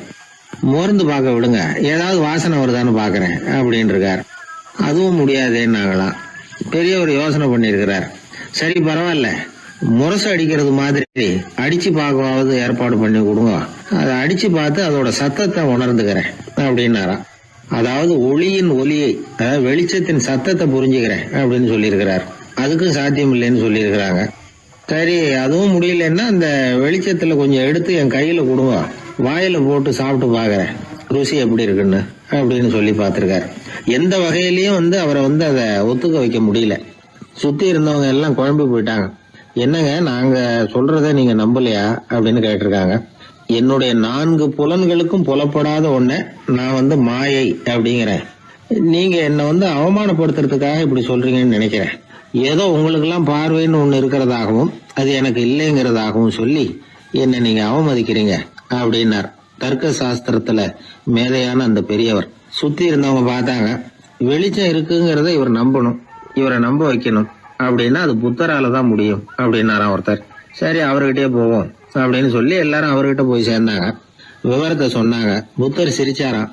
எப்படிப்பட்டதுன்னு நான் நினைக்கிறேனோ, அதாவது உண்மை, அப்படித்தான் அவரும் நினைக்கிறார். எதையும் அனுபவபூர்வமா உணர்ந்தாதான் நம்ப முடியும். ஒளிய அனுபவித்து அறியாத வரையில அது இருக்கிறதா இல்லையா அப்படிங்கிற கேள்விக்கு இடம் கிடையாது. அதனால அவரு அதை நம்பாததும் சரிதான் அப்படின்னு சொன்னாராம் புத்தர். அதுக்கப்புறம் சொல்லியிருக்கார், உங்களை குணப்படுத்தி கொள்ளலாம், உங்களுக்கு தேவை ஞானி கிடையாது, உங்களுக்கு தேவை மருத்துவர் அப்படின்னாரா. ஒரு டாக்டர் கிட்ட அழைச்சிட்டு போயிருக்கிறாங்க. பார்வை கிடைச்சிட்டுது. வெளிச்சத்தை கண்டதும் அவர் மகிழ்ச்சி அடைஞ்சார். புத்தரை வணங்கினார். நான் வாதம் பண்ணேன், நீங்க எதிர்வாதம் பண்ணல, என்னுடைய பிரச்சனை மருத்துவரால் தான் தீரும் அப்படின்னு சொல்லி எனக்கு பார்வை கிடைக்க செஞ்சீங்க அப்படின்னாராம். மனித குலத்துல ரொம்ப அதிகமானவர்கள் நிலைமை இப்படித்தான். கண்ணை மூடிக்கிட்டு அதை சரின்னு ஒருத்தர் வலியுறுத்தி சொல்லிட்டு இருந்தா அவருக்கு உதவுறது அப்படிங்கிறது முடியாத காரியம். இந்த காலத்துல சில பேர் கண்களை திறந்துகிட்டே சில காரியங்கள் பண்ணுவாங்க. அது தப்புன்னு அவங்களுக்கு பின்னாடிதான் புரியும். ஒருத்தர் தன்னுடைய வலது காலில் கட்டு போட்டுக்கிட்டு அப்படி வந்தார். என்ன ஆச்சுன்னு விசாரிச்சாங்க. எங்க வீட்டு கண்ணாடி ஜன்னல்களை வெளிப்பக்கமா இருந்து சுத்தப்படுத்திக்கிட்டு இருந்தேன், சரியா தொடச்சிக்கிட்டு இருக்கோமா அப்படின்னு கொஞ்சம் பின்னாடி தள்ளி நின்னு பார்த்தேன் அப்படின்னார். அதுக்கும் உங்க கால் உடைஞ்சதுக்கும் என்ன சம்பந்தம்னு கேட்டாங்க.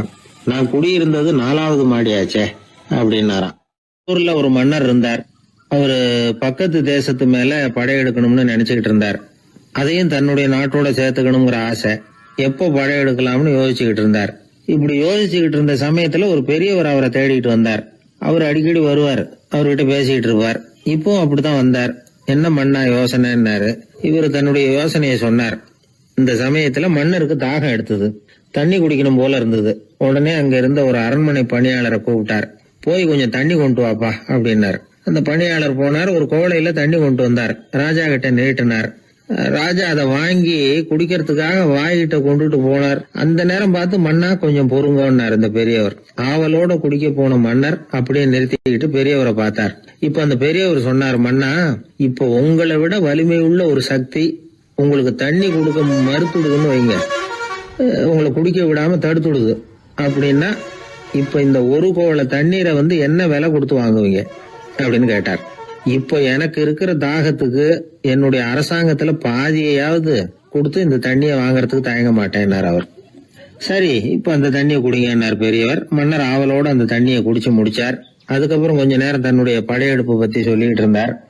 கொஞ்ச நேரம் கழிச்சு மறுபடியும் இந்த பெரியவர் கேட்டார், மன்னா, இப்போ நீங்க ஒரு கோவள தண்ணீரை குடிச்சு முடிச்சிட்டீங்க. இப்ப அந்த தண்ணீர் உங்க உடம்பு விட்டு வெளியில வரக்கூடிய பாதை அடப்பட்டு போச்சு அப்படின்னு வச்சுங்க, அதை வெளியேற்றுவதற்காக நீங்க எவ்வளவு செலவழிப்பீங்க அப்படின்னு கேட்டார். மன்னர் யோசனை பண்ணார். அப்படி ஒரு நிலைமை ஏற்பட்டு போச்சுன்னா என்னுடைய அரசாங்கம் பூராவையும் அதுக்கு ஈடா தர்றதுக்கு கூட தயங்க மாட்டேன்னார். இப்ப அந்த பெரியவர் சொன்னார், எந்த அரசாங்கத்தின் மதிப்பு ஒரு கோவள தண்ணீர் அளவுக்கு கூட இல்லையோ அந்த அரசாங்கத்தை அடையணுங்கிற பேராசையில மனிதர்கள் தங்களுடைய சகோதரர்கள் கூடவே சண்டை போட்டுக்கிறாங்களே, அதுல ஏதாவது அர்த்தம் இருக்குதா அப்படின்னாராம். மன்னருக்கு இப்பதான் அர்த்தம் புரிஞ்சுதான். மனசுல தெளிவு உண்டாச்சு. தன் மனசுக்குள்ள உண்டான வெறிய விரட்டி அடிச்சு விட்டார். அதுக்கப்புறம் நிம்மதியா ஆட்சி புரிஞ்சார். இப்படி ஒரு கதை. உயிருக்கு என்ன விலை கொஞ்சம் யோசனை பண்ணி பாருங்க. ஆனா அது இப்ப எவ்வளவு மலிவா போயிட்டுது, அதையும் யோசனை பண்ணி பாருங்களேன். ஆசை பேராசையா மாறுது, அப்புறம் அது வெறியா ஆகுது, அதுக்கப்புறம் பைத்தியம் பிடிக்குது. இந்த காலத்து மனிதர்களுக்கு 2 விதமான பைத்தியம் பிடிச்சிருக்கிறதாக ஒரு பெரியவர் சொல்றார். ஒன்னு பணம், இன்னொன்னு அதிகாரம். இதெல்லாம் எவ்வளவு காலத்துக்கு நீடிக்கும்? ஒரு சர்வாதிகார நாட்டுல 3 பேர் ஜெயில இருட்டு அறையில பேசிக்கிட்டு இருக்கிறாங்க. நீ எப்படி இந்த ஜெயிலுக்கு வந்த அப்படின்னு ஒருத்தர் கேட்டாராம். இந்த நாட்டு ராஜாவை ஆதரிச்சு நான் பிரச்சாரம் பண்ணினேன், அதனால கூட்டத்துல தகராறு வந்துட்டுது, கலவரமா போச்சு, அதுக்கு நான் தான் காரணம்னு அரெஸ்ட் பண்ணி இங்க கொண்டாந்து போட்டாங்க அப்படின்னாராம் அவரு. சரி நீ எப்படி இங்க வந்த அப்படின்னு இன்னொருத்தரை பார்த்து கேட்டிருக்காரு. நான் இந்த நாட்டு ராஜாவை எதிர்த்து பிரச்சாரம் பண்ணேன், அதனால கலவரம், அரெஸ்ட் பண்ணி கொண்டாந்து போட்டாங்கன்னார். சரிப்பா நீ எப்படி அங்க வந்த அப்படின்னு 3வது ஆளை பார்த்து இவங்க கேட்டாங்களாம். இதுக்கு அந்த ஆள் மெதுவா வெளிச்சத்துக்கு நான் தான் இந்த நாட்டு ராஜா அப்படின்னா. சில பேருக்கு தொட்டதெல்லாம் வெற்றியா முடியும், சில பேருக்கு தொட்டதெல்லாம் தோல்வியா முடியும். இதுல உள்ள ரகசியம் என்ன? அதை தெரிஞ்சுக்கணும்னா இந்த கதையை கேளுங்க. ஜப்பான்ல ஒரு பெரிய வீரர் இருந்தார். அவர் பேரு நொபுனாகா. அவர்கிட்ட இருந்த படை வீரர்கள் கொஞ்சம் பேர் தான். சிறிய படை பலத்தை வச்சுக்கிட்டு பெரிய பெரிய படைகளை எல்லாம் முறியடிச்சிருக்கிறார். அவர் அவ்வளவு சாமர்த்தியம் உள்ளவர். ஒரு தடவை எதிரி மீது படையெடுத்து போயிருக்கிறார். அப்போ அவருடைய படை வீரர்களுக்கும் தளபதிக்கும் ஒரு சந்தேகம் வந்துட்டுது. இந்த போர்ல நாம வெற்றி பெற முடியுமா அப்படிங்கிற சந்தேகம் இருந்தாலும் இதை எப்படி தலைவர்கிட்ட தெரிவிக்கிறது? ரொம்ப யோசனை பண்ணாங்க. கடைசியா கொஞ்சம் துணிச்சலை வரவழைச்சுக்கிட்டு மெதுவா கேட்டுட்டாங்க. அவர் பார்த்தார், சரி அதை நாம முடிவு செய்ய வேணாம். புத்த விகாரத்துக்கு போயிட்டு வருவோம், பூவா தலையா போட்டு பாத்துருவோம், என்ன வருதோ அது பிரகாரம் செயல்படுவோம். என்ன சொல்றீங்க? ஏன்னா போருக்கு செல்லும் பொழுது முழு மனசோட போகணும், ஊசலாட்டம் இருக்கக்கூடாது அப்படின்னார். தளபதியும் படை வீரர்களும் சரின்னு ஒத்துக்கிட்டாங்க. உடனே அவங்க எல்லாரும் அங்க பக்கத்துல இருந்த கோயிலுக்கு போனாங்களாம். தலைவர் உள்ள போனார். எல்லாரும் ஆவலோட வெளியில காத்துக்கிட்டு இருக்கிறாங்க. ரொம்ப நேரத்துக்கு அப்புறம் அவர் வெளியில வந்தார். தளபதி, துணை தளபதிகள் எல்லாரையும் கிட்டத்துல கூப்பிட்டார். அவங்க முன்னிலையில ஒரு தங்க காசை எடுத்தார். இத பாருங்க, இப்ப பூவா தலையா போட்டு பாத்துருவோம். பூ வந்தா தோத்துருவோம், தலை வந்தா ஜெயிச்சிருவோம். அதனால பூ விழுந்தா போர் வேணாம், அதை தவிர்த்துருவோம். தலை விழுந்ததுன்னா போருக்கு போவோம். விதி இப்போ நம்ம கையில தான் இருக்கு. இங்க என்ன தீர்ப்பு கிடைக்குதோ அது பிரகாரம் நடப்போம் அப்படின்னு சொல்லிவிட்டு தங்க காசு சுண்டி போட்டார். அது அப்படியே சுழன்று மேல போய் கணீர்னு தரையில வந்து விழுந்தது. எல்லாரும் ஆவலோடு அதை குனிஞ்சி பாக்குறாங்க. தலை விழுந்திருக்குது. ஒரே மகிழ்ச்சி, ஆரவாரம். அதுக்கப்புறம் அவங்களுக்கு சந்தேகம் வரவே இல்லை. அப்படியே உறுதியான ஒரு முடிவோட போருக்கு போனாங்க. வெற்றியோட திரும்பி வந்தாங்க. வெற்றி விழா நடக்குது. தளபதி பேசுறார். இந்த வெற்றியை காசுதான் முடிவு பண்ணுச்சு, அதனால விதியை வெல்ல யாரால முடியும் அப்படின்னார். சொல்லிவிட்டு உட்கார்ந்தார். அப்போ அந்த தலைவர் தன்கிட்ட இருந்த அந்த தங்க காசை எடுத்து ரகசியமா தளபதி கிட்ட கொடுத்தாராம். தளபதி அதை வாங்கி பாக்குறாரு. அந்த நாணயத்துல 2 பக்கமும் தலைதான் இருக்குது. இதுல இருந்து என்ன தெரியுதுன்னா, வெற்றியின் ரகசியம் என்னன்னா மன உறுதி தான். எதை செஞ்சாலும் மனக்குழப்பம் இருக்கக்கூடாது. எண்ணி துணிக கருமம், இது வள்ளுவர் வாக்கு. பரீட்சை ரிசல்ட் வர்ற சமயம் ஒரு பையன் ஒரு காசை சுண்டி போட்டு தலையா பூவா பாத்துக்கிட்டு இருந்தான். என்னப்பா பாஸா ஃபெயிலா பாக்குறியா அப்படின்னு கேட்டாங்க. பரீட்சை ரிசல்ட்டை பொறுத்த வரைக்கும் எனக்கு சந்தேகம் இல்லை சார் அப்படின்னா. அப்புறம் எதுக்கு இது அப்படின்னு கேட்டாங்க. ரிசல்ட் வந்த பிறகு எங்க அப்பா என்ன திட்டுறதோட விட்டுருவாரா இல்ல அடிப்பாரா அப்படிங்கறத தெரிஞ்சுக்கிறதுக்காக இது அப்படின்னு. ஒரே ஒரு ஊர்ல ஒரு ராஜா இருந்தார். அவரு ஒரு வித்தியாசமான ராஜா. எந்த வகையில வித்தியாசமானவர்னு கேட்டா, மக்கள் கிட்ட வரி வசூல் பண்றதுல கொஞ்சம் வித்தியாசமானவர். மற்ற மன்னர்கள் மாதிரி ஒரு நேரடியா வரி வசூல் பண்றது இல்ல, கொஞ்சம் மறைமுகமா அதை பண்ணுவார். அது எப்படின்னா, ஒவ்வொரு குடிமக்களுக்கும் மாசம் ஒரு மரக்கால் நெல்லு மக்கள் கொடுக்கறது இல்ல, ராஜா மக்களுக்கு கொடுப்பார். ஒரு மரக்கால் நெல்ல, அதாவது அரண்மனையில இருந்து ஒவ்வொரு வீட்டுக்கும் நெல் வந்து சேர்ந்துரும். அந்த ஒரு மரக்கால் நெல்ல இவங்க வாங்கிக்கிட்டு அதுக்கு பதிலா ஒரு மரக்கால் அரிசிய ராஜாவுக்கு திருப்பி கொடுக்கணும். இதுதான் அந்த ஊர் வழக்கம். ராஜா வந்து ஜனங்களுக்கு நெல்லை கொடுத்துட்டு அதுக்கு பதிலா அதே அளவு அரிசியா திருப்பி வாங்கிக்குவார். இதை தவிர வரி எதுவும் வசூல் பண்றது இல்ல. இப்படி ஒரு ராஜா. இது மேம்போக்கா பாக்குறதுக்கு ஏதோ சாதாரணமா தெரிஞ்சாலும் குடிமக்கள் ரொம்பவும் கஷ்டப்பட்டாங்க. ராஜா கொடுக்கற நெல்லையும் அரிசியாக்கணும், அதோட இன்னும் ஒரு பாதி அரிசியை இவங்க சேர்த்தும் கொடுத்தாகணும். மக்கள் வந்து ராஜாவை திட்ட ஆரம்பிச்சுட்டாங்க. இந்த ராஜா எப்ப சாவார் அப்படின்னு எதிர்பார்க்க ஆரம்பிச்சுட்டாங்க. ஏன்னா ரொம்ப கஷ்டப்படுத்துறாரு அப்படின்னு. பல பேர் அந்த ஊர்ல வீட்டை காலி பண்ணிவிட்டு வெளி தேசத்துக்கு போயிட்டாங்க. இங்க காலம் தள்ளுறது ரொம்ப கஷ்டம்னு. மக்கள் எதிர்பார்த்தது மாதிரியே நடந்தது. அந்த மன்னன் நோய் வந்து படுத்த படுக்கை ஆயிட்டான். ராஜா இப்படி சாக கிடக்குறாருன்னு தெரிஞ்சும் மக்கள் யாருமே வந்து பாக்கல. எப்படி பாப்பாங்க? அவர் தான் எப்போ போவாருன்னு பாத்துக்கிட்டு இருக்கிறாங்களே. என்ன ஏன் யாருமே வந்து பார்க்க மாட்டேங்கிறாங்க நம்ம குடிமக்கள்ல அப்படின்னு மந்திரி கிட்ட கேட்டார் ராஜா. நம்ம ஊர்ல மக்கள் எங்க இருக்காங்க பாக்குறதுக்குன்னாரு அவரு. ஏன் என்னாச்சு அவங்களுக்குன்னு கேட்டார். அமைச்சர் அப்பதான் அரசனுக்கு அவன் பண்ணின தவறை வந்து சுட்டி காட்டினார். மக்களுக்கு இழைத்த கொடுமையை எடுத்து சொல்லி புரிய வச்சார். அதுக்கப்புறம் தான் மன்னருக்கு ஞானோதயம் வந்தது.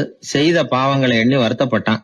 மெதுவா அமைச்சர் பக்கம் திரும்பி, எங்க என் புள்ளன்னு கேட்டான். அவர் எங்கேயாவது ஊர் சுத்திக்கிட்டு இருப்பார், சூதாட்ட விடுதிகள்ல கிடப்பார் அப்படின்னாரு அமைச்சர். அவன் எங்க இருந்தாலும் உடனே அழைச்சிட்டு வாங்கன்னு உத்தரவு போட்டார் ராஜா. அடுத்த நாளே இளவரசனை கொண்டாந்து நிறுத்தினாங்க. தந்தையே என்ன செய்யணும்னா சொல்லுங்க அப்படின்னு கேட்டான் இளவரசன். அவர் சொன்னார், மகனே, மக்களுக்கு வந்து நான் பொல்லாதவன் ஆயிட்டேன், அவங்க எல்லாம் என்ன நல்லவன்னு சொல்லணும். அப்படி அவங்கள சொல்ல வைக்க வேண்டியது உன்னோட பொறுப்புன்னார். தந்தையே, நீங்க வந்து கவலைப்படாதீங்க, உங்களை ரொம்ப ரொம்ப நல்லவர்னு மக்கள் சொல்லும்படியாக நான் செய்யறேன் அப்படின்னா பையன். அதுக்கப்புறம் கொஞ்ச நாள்ல பையன் பட்டத்துக்கு வந்தான். அவன் என்ன பண்ணான், வரி வசூல் பண்ற முறையில ஒரு மாற்றத்தை உண்டு பண்ணான். என்ன மாற்றம் பண்ணனான்னா, ஒவ்வொரு வீட்டுக்கும் ஒரு மரக்கால் உமியை கொடுக்கறது, அதுக்கு பதிலா ஒரு மரக்கால் அரிசியை வாங்கிக்கிறது. அப்பா என்ன பண்ணாரு, நெல்லை கொடுத்துட்டு அரிசியா வாங்கினார். இவன் மகன் உமியை கொடுத்துட்டு அரிசியா வாங்கினான். கொஞ்ச காலம் ஆச்சு. ஒரு நாள் மந்திரியை கூப்பிட்டு கேட்டான், அமைச்சரே, நம்ம ஊர் மக்கள் என்ன பேசிக்கிறாங்க அப்படின்னு. உங்க அப்பா ரொம்ப நல்லவன்னு பேசிக்கிறாங்க அப்படின்னாரு அமைச்சர். எப்படி இருக்கு பாருங்க, இவன் பண்ற கொடுமையில அப்பங்காரன் ரொம்ப நல்லவன் ஆயிட்டான். அதாவது இளவரசனை விட பழைய மன்னரே ரொம்ப நல்லவர், ரொம்ப பாதி கஷ்டம் தான் இது முழு கஷ்டம்ங்கிறது மாதிரி ஆயிட்டுது. எப்படியோ அப்பாவுக்கு கொடுத்த வாக்க புள்ள காப்பாத்தி விட்டான். அதாவது மன்னர் ரொம்ப நல்லவர்னு சொல்ல வைக்கிறேன்னு தானே சொன்னான், அதே மாதிரி சொல்ல வச்சுட்டான். இந்த காலத்துல இது மாதிரி அப்பாவுக்கு உதவுற பிள்ளைகள் உண்டு. ஒரு பிள்ளையாண்டான்னு சொன்னான், நான் எங்க அப்பாவுக்கு ரொம்ப ரொம்ப உதவியா இருக்கிறேன் அப்படின்னா. அப்படியா, உங்க அப்பாவுக்கு ரொம்ப உதவியா இருக்கிறியா அப்படின்னா, உங்க அப்பா என்ன செஞ்சுட்டு இருக்காருன்னு கேட்டேன். சும்மாதான் இருக்கிறார் அப்படின்னா அவன். சும்மா இருக்கிறதுக்கு இவன் உதவியா இருக்கிறானா? இப்படி இருக்கிறாங்க. அதாவது நல்லவன் அப்படின்னு பேர் வாங்குறது ரொம்ப கஷ்டம். அத எந்த வகையில வாங்கணும்னு முடிவு பண்றதுதான் முக்கியம். அதனால வாழ்க்கையில நாம மன்னரா இருந்தாலும் சரி, சாதாரண மக்களா இருந்தாலும் சரி, நல்லவன் அப்படிங்கிற பேர் வாங்குறது ரொம்ப முக்கியம். ஒரு சீடன் வெளியூர் புறப்படுறதுக்கு தயாரா இருந்தான். ரொம்ப தூரம் போக போறான். திரும்பி வர நாளாகும். புறப்படுறதுக்கான ஆயத்த வேலைகள்ல ஈடுபட்டு இருந்தான். அந்த சமயம் பார்த்து இன்னொரு சீடன் அவங்கிட்ட வந்தான். நம்ம குரு உன்னை அழைச்சிட்டு வர சொன்னார், வா அப்படின்னு கூப்பிட்டான். இவன் உடனே புறப்பட்டு போனான். குருநாதரை பார்த்தான். அவரு காலில் விழுந்து வணங்கினான். வணங்கிவிட்டு எழுந்திரிச்சான். அவ்வளவுதான். குரு ஏதாவது உபதேசம் பண்ணுவாருன்னு எதிர்பார்த்தான். ஆனா நடந்தது என்ன தெரியுமா? குரு அவனுக்கு ஓங்கி ஒரு அடி கொடுத்தார். எதிர்பாராம இந்த அடியை வாங்கினதும் அந்த சீடன் அதிர்ந்து போயிட்டான். பக்கத்துல இருந்த மற்ற சீடர்களும் திகைச்சு போய் நின்னுட்டாங்க. அடி வாங்கின சீடனுக்கு மனசுக்குள்ள குழப்பம். நாம என்ன தப்பு பண்ணணும், புறப்படுற நேரத்துல இப்படி குரு கிட்ட அடி வாங்குற மாதிரி ஆயிட்டுதே அப்படின்னு நினைச்சு மனசுக்குள்ள ரொம்ப வேதனைப்பட்டான். கொஞ்சம் துணிச்சலை வரவழைச்சுக்கிட்டு குருநாதர்கிட்டயே கேட்டுட்டான், சுவாமி, நான் என்ன தப்பு பண்ணினேன்? என்ன இப்படி அடிச்சுட்டீங்களே, ஒரு வார்த்தை கூட உங்களை எதிர்த்து நான் பேசினது இல்லையே, இவ்வளவு காலமா உங்க விருப்பத்துக்கு விரோதமா ஒரு காரியம் கூட நான் செஞ்சது இல்லையே, வந்ததும் வராததுமா ஒண்ணுமே சொல்லாம என்ன அடிச்சுட்டீங்களே, குருவே, நான் செஞ்ச குற்றம் தான் என்ன அப்படின்னு கண்ணீரோட பரிதாபமா கேட்டானா அந்த சீடன். ஆனா அந்த குரு முகத்துல கொஞ்சம் கூட கோபம் இல்லை. அவர் சிரிச்சுக்கிட்டே நின்னுகிட்டு இருந்தாராம். அதுக்கப்புறம் சொன்னாராம், என்னுடைய அருமை சீடனே, நீ ஒரு தவறும் பண்ணல. நான் உன்னை அடிச்சது நீ ஏதோ தப்பு பண்ணிவிட்டேங்கிறதுக்காக இல்ல. நீண்ட பயணம் போக போற, ஞாபகமா ஏதாவது கொடுத்து அனுப்ப வேணாமா? நீ ஞானம் பெற்ற பிறகுதான் திரும்பி வரப்போறேங்கிறது எனக்கு தெரியும். அதுக்கு பிறகு உன்னை அடிக்க முடியுமா? அதனால இப்ப கிடைச்சிருக்கிற இந்த வாய்ப்பை பயன்படுத்திக்கிட்டேன். அப்போதைக்கு இப்பவே அடிச்சுட்டேன், அவ்வளவுதான், வேற ஒண்ணும் இல்லை அப்படின்னாராம். குரு சிரிச்சுக்கிட்டே இப்படி சொல்றார். இருந்தாலும் இதுவும் ஒரு உபதேசம் தான். அதிர்ச்சிகளால விழிப்படைய வைக்கிறதும் ஒரு வழிதான். இது ஜென் வழி. பெரும்பாலும் அதிர்ச்சியின் மூலமாகவே ஞான தரிசனத்தை அருள்கிறவர்கள் தான் ஜென் குருமார்கள். நம்ம தியானம் தான் ஜென். இந்தியாவிலிருந்து சீனாவுக்கு போய் கொஞ்சம் பேர் மாறி வளம் பெற்று ஜப்பான்ல ஜென் ஆகி வளர்ந்துருக்குது, அவ்வளவுதான். ஜென்கிறது தியானம். எதை நினைச்சும் தியானிக்கிறது இல்ல, எல்லாத்திலையும் தியானம் இருக்கிறதா சொல்லுது ஜென். பேசுறது, இருக்கிறது, நடக்கிறது, சாப்பிடுறது, சிரிக்கிறது, தூங்குறது, தொழில் செய்யறது அல்லது சும்மா இருக்கிறது எல்லாமே தியானம் தான். ஜென்கிறது ஒரு சுய தரிசனம். தன்னைத்தானே அடையாளம் கண்டுகொள்கிறது தான் அது. இல்லாத எதையும் தேடி கண்டுபிடிக்கிறது இல்ல. சென் மார்க்கத்தை பத்தி ஓஷோ என்ன சொல்றார் தெரியுமா? காணாமல் போன தன்னுடைய மூக்கு கண்ணாடி தன்னுடைய மூக்கின் மேல் இருப்பதை கண்டுகொள்வது போன்றது சென் அப்படிங்கிறார். நம்மால் ஒருத்தர் இன்னொருத்தர் முகத்தை ரொம்ப நேரமா உத்து பார்த்துக்கிட்டு இருந்தார். என்ன பாக்குறீங்கன்னாரு அவரு. நீங்க போட்டிருக்கீங்களே மூக்கு கண்ணாடி, அதை தான் பாக்குறேன்னாரு இவரு. நீங்க அப்படி பாக்குறதுக்கு விசேஷ காரணம் ஏதாவது உண்டான்னு கேட்டார் இவர். உண்டுன்னார். என்னன்னு கேட்டார். நேத்திக்கு காணாம போன என்னோட மூக்கு கண்ணாடி அது அப்படின்னாராம் இவர். ஒரு ஊர்ல ஒரு குரு இருந்தார். ஒரு நாள் அவரை தேடிட்டு ஒருத்தன் வந்தான். உனக்கு என்ன வேணும்னு கேட்டார் குரு. எனக்கு ஞான தெளிவு வேணும், அதுக்கு உங்க உபதேசம் எனக்கு தேவைன்னா.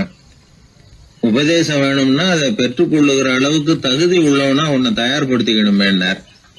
அதுக்கு நான் என்ன செய்யணும் சொல்லுங்கன்னா, முதல்ல நீ செய்ய வேண்டியது என்னன்னா, உங்ககிட்ட இருக்கிற எல்லா கெட்ட குணங்களையும் விட்டுட்டு 1 வருஷம் கழிச்சு வா, அப்புறம் பார்க்கலான்னாரு.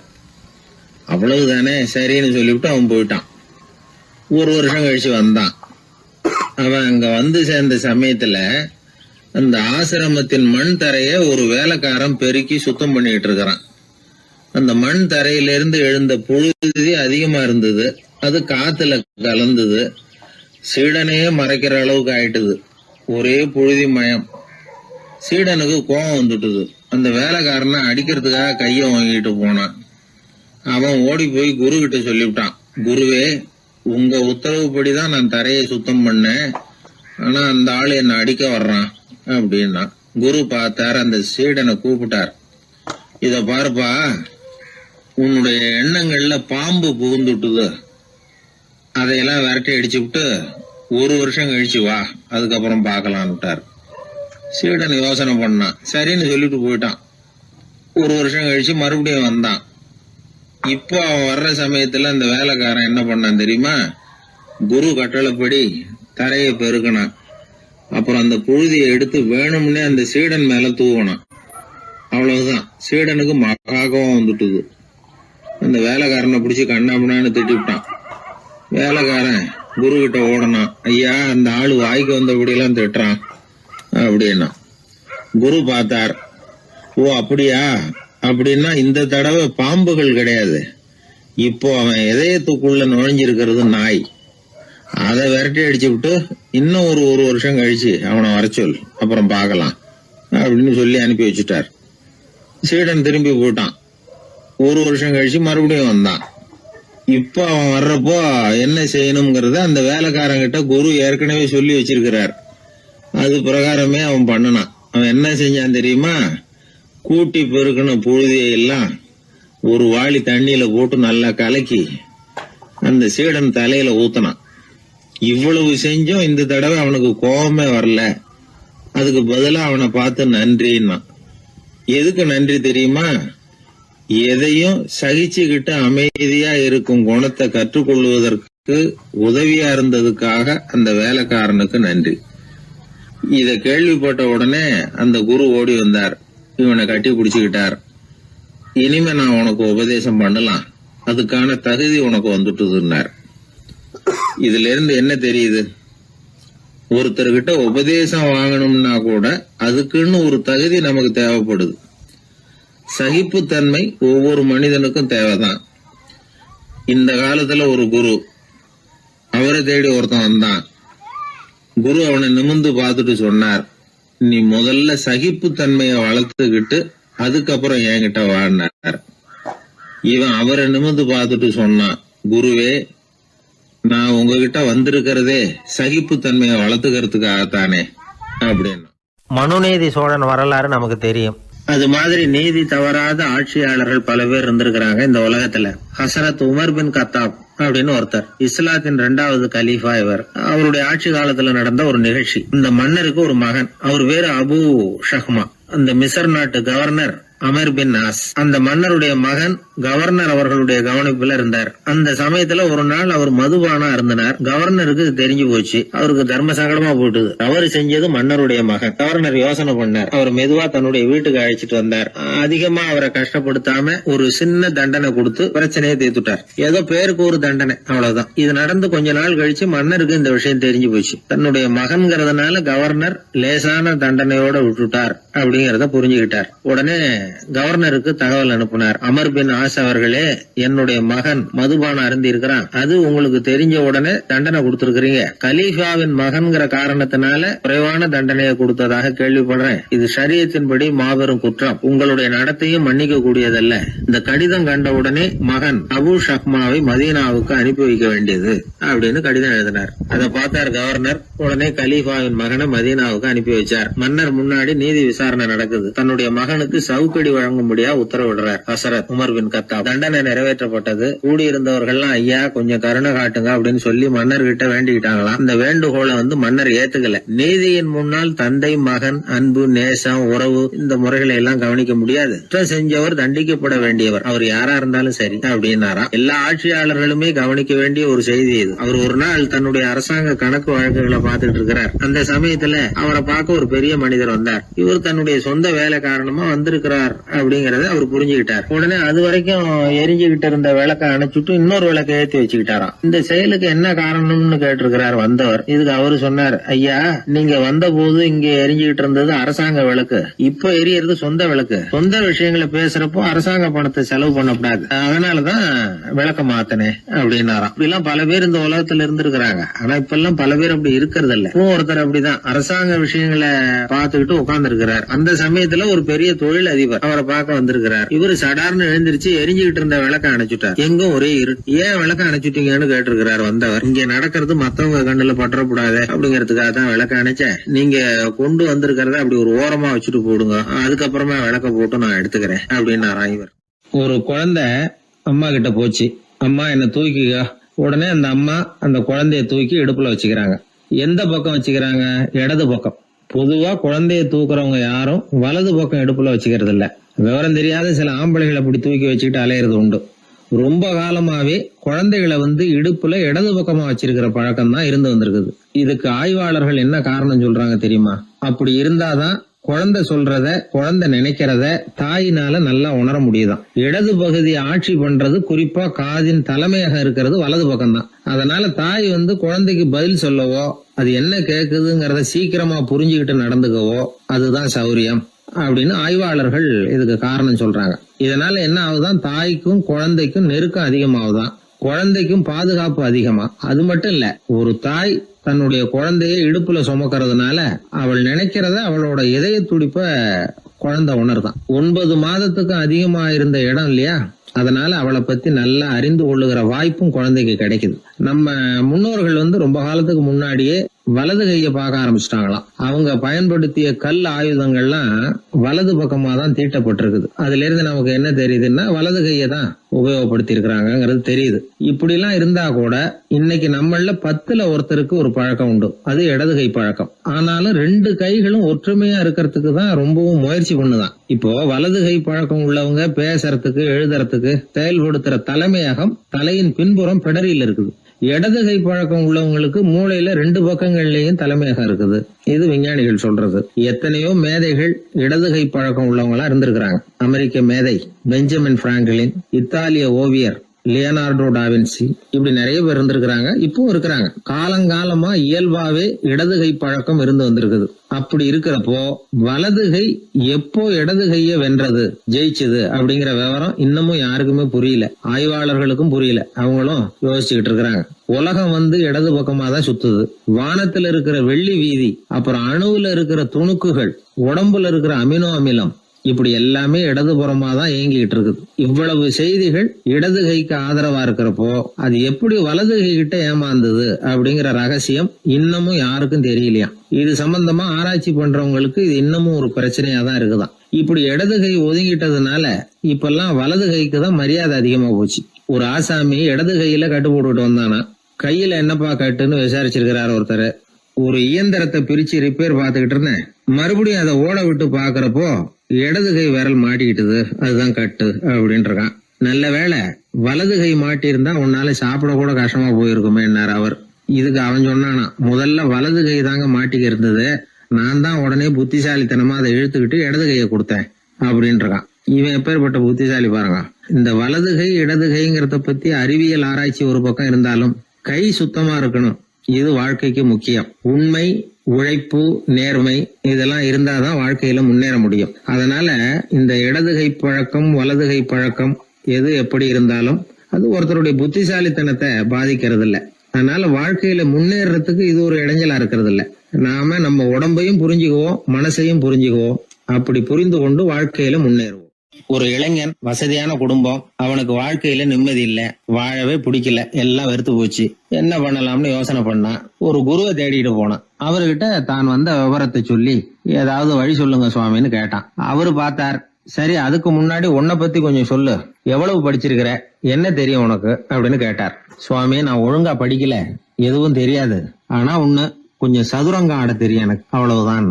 குரு கொஞ்சம் யோசனை பண்ணார். பக்கத்துல இருந்த ஒரு சீடனை கூப்பிட்டார். அவங்கிட்ட ஒரு பேரை சொல்லி, நீ உடனே போய் அந்த பிக்ஷுவை இங்க கூப்பிட்டுட்டு வா அப்படின்னார். வரும்பொழுது ஒரு சதுரங்க பலகையும் அதுல விளையாடுறதுக்கான காய்களையும் எடுத்துட்டு வா, அப்படியே நம்ம சீடர்கள் எல்லாரையும் இங்க வர சொல்லு அப்படின்னு சொன்னார். கொஞ்ச நேரத்துல எல்லாரும் சேர்ந்தாங்க.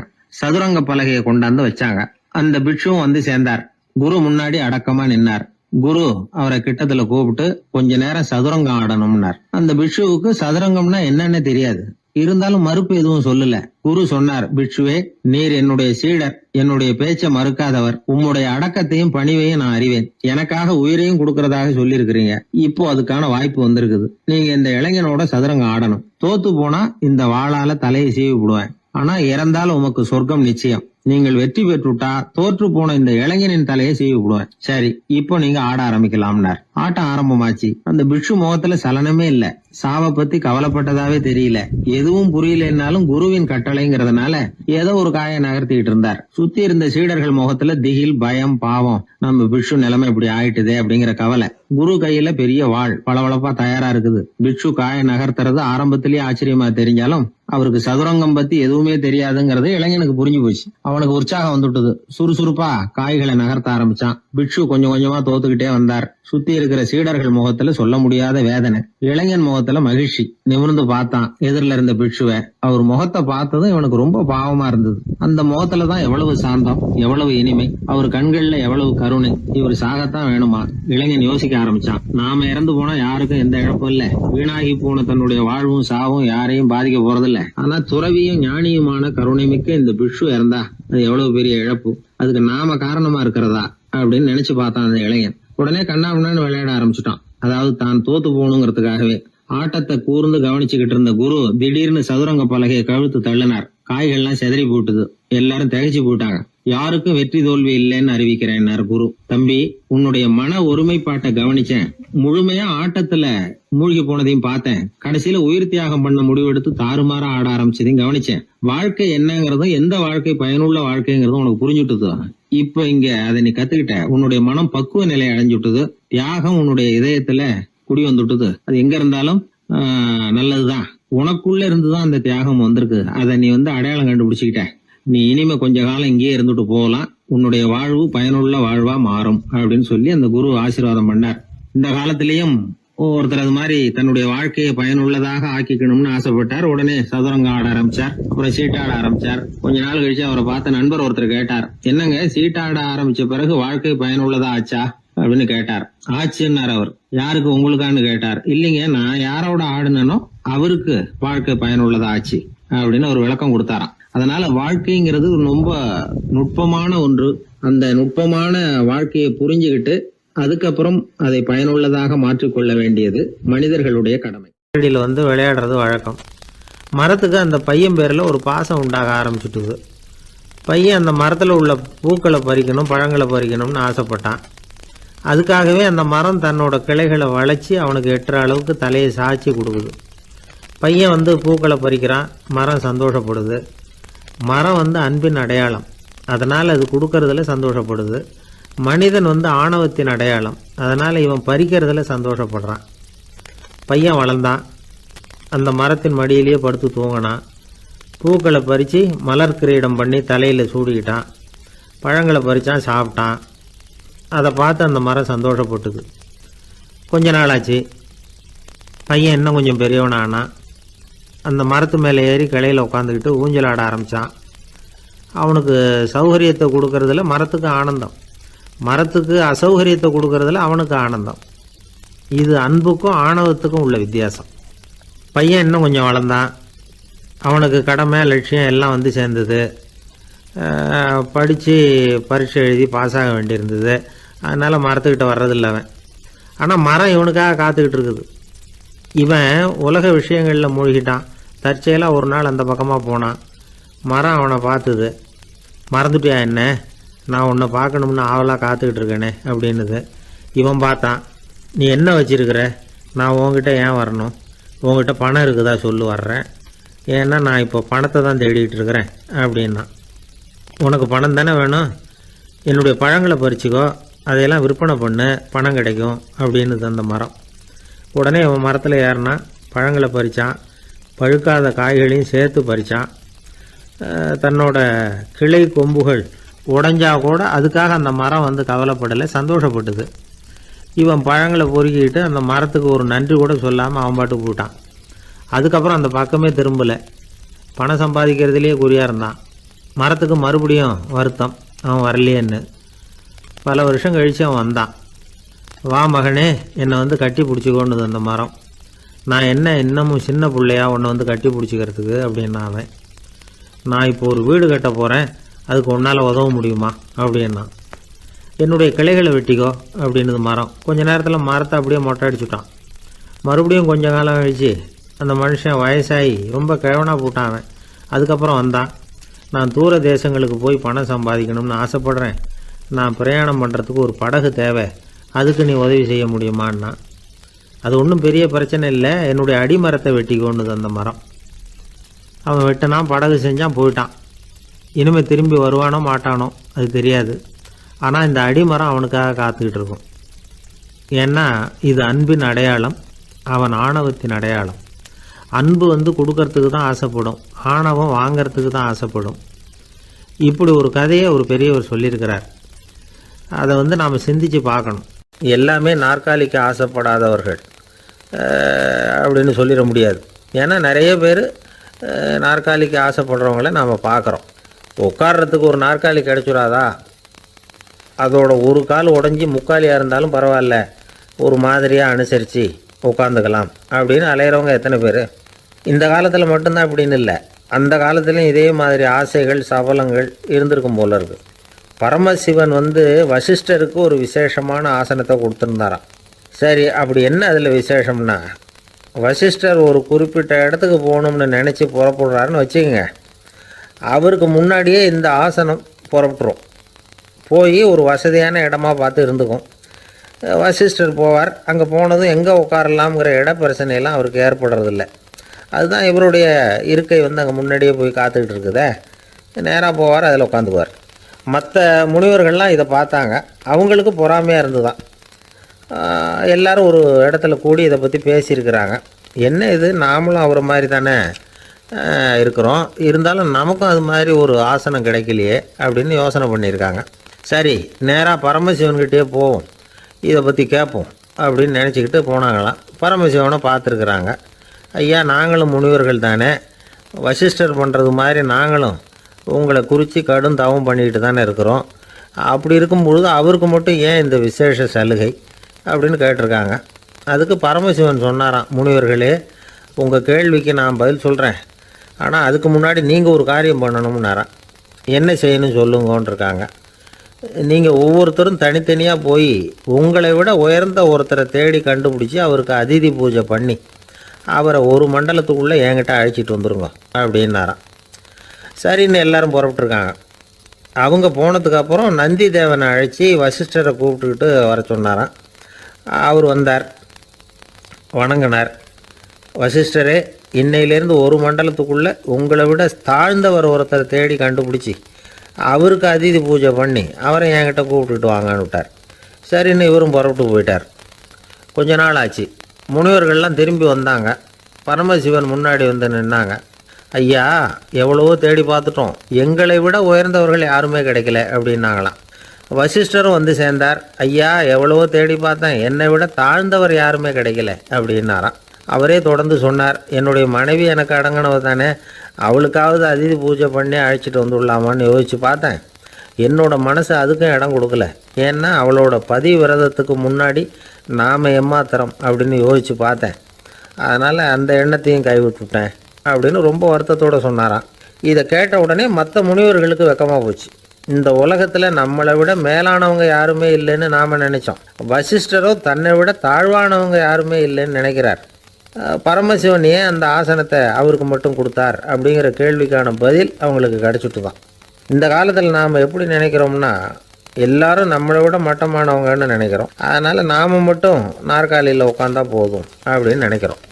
ஏமாந்து போனவங்க சந்தர்ப்பம் பார்த்து காலை வாரி விட்டுடுறாங்க, கீழே விழுந்து காலை உடச்சிக்கிறோம். அதுதான் இன்றைக்கி நடக்கிறது. ஒரு அம்மா தன்னோட வீட்டுக்காரரை ஒரு மனோதத்துவ டாக்டர்கிட்ட அழைச்சிட்டு போனாங்களாம். என்ன ப்ராப்ளம்னு கேட்டிருக்கார் டாக்டர். எங்கள் வீட்டுக்காரர் அடிக்கடி நாற்காலியில் உட்காந்து காலை உடச்சிக்கிறார் அப்படின்னாங்களாம். அப்படின்னா அந்த நாற்காலியில் தான் ஏதோ கோளாறு அப்படின்னாரான் டாக்டர். அப்படி இருக்க முடியாது டாக்டர் அப்படின்னாங்களாம் அந்த அம்மா. அது எப்படி அவ்வளோ உறுதியாக சொல்கிறீங்கன்னு கேட்டிருக்கார் அந்த டாக்டர். எங்கள் வீட்டில் நாற்காலியே கிடையாது டாக்டர், இவர் இருக்கிறதா நினச்சிக்கிட்டு உட்கார்றார், அதுதான் ப்ராப்ளம். ஒரே ஒரு ஊரில் ஒரு ராஜா இருந்தார், ரொம்ப நல்லவர். ஒரு நாள் அரண்மனையில் விசாரணை நடந்துகிட்டு இருக்குது. அதில் ஒரு வழக்கு. ஒரு விவசாயி வந்து புகார் கொடுக்குறார். என்ன புகார்னா, அவர் வயலில் ஆடுகள் வந்து மேய்ஞ்சி பயிரை அழிச்சுட்டுது. நிறைய உழைச்சி செலவு பண்ணி பயிரை உண்டாக்கி வச்சுருந்தேன், எல்லாம் போயிட்டுது. இனிமேல் நான் என்ன செய்யறது, நீங்கள் தான் சரியான தீர்ப்பு வழங்கணும் அப்படின்னார் அந்த விவசாயி. அந்த ஆடுகளுக்கு சொந்தக்காரர் யாருன்னு கண்டுபிடிச்சி அரண்மனைக்கு அழைச்சிட்டு வாங்கன்னு உத்தரவு போட்டார் ராஜா. சேவகர்கள் போனாங்க, ஆளை கண்டுபிடிச்சாங்க, கூப்பிட்டுக்கிட்டு அரண்மனைக்கு வந்துட்டாங்க. ராஜா விசாரணை பண்ணார். அப்புறம் விசாரித்து முடிச்சுவிட்டு தீர்ப்பு வழங்கினார். இந்த விவசாயி அடைந்திருக்கிற இழப்புக்கு ஈடாக உன்னுடைய ஆடுகளை அவங்ககிட்ட கொடுத்துட வேண்டியது அப்படின்னு சொல்லிவிட்டார். உன்கிட்ட இருக்கிற ஆடு பூரா அவன்கிட்ட கொடுத்துரு, அந்த ஆட்டுனால் ஏற்பட்ட இழப்பு சரியாக போகட்டும் அப்படின்னு தீர்ப்பு வழங்கிட்டார். அந்த மன்னருடைய மகன் இதை பார்த்துக்கிட்டே உட்காந்துருந்தான். இந்த தீர்ப்பை இன்னும் கூட சிறப்பாக வழங்கலாமே அப்படின்னு நினச்சான். அப்பாக்கிட்ட சொன்னான். உடனே அந்த அரசர், சரி நீயே இதுக்கு சரியான தீர்ப்பு சொல்லு அப்படின்னார். அந்த இளவரசன் தீர்ப்பு சொல்கிறான். அவன் சொன்ன தீர்ப்பு என்னன்னா, உங்ககிட்ட இருக்கிற ஆடுகள் எல்லாத்தையும் 1 வருஷ காலத்துக்கு அந்த விவசாயிகிட்ட ஒப்படைச்சிட வேண்டியது. அந்த 1 வருஷத்துக்குள்ள அந்த ஆடுகள் போடுற குட்டிகள், பால், எரு எல்லாம் விவசாயி எடுத்துக்க வேண்டியது. 1 வருஷத்துக்கு அப்புறம் உங்களுடைய ஆடுகளை நீங்களே திருப்பி வாங்கிக்க வேண்டியது. இதுதான் இளவரசன் சொன்ன தீர்ப்பு. இது சரியான தீர்ப்பு தான்.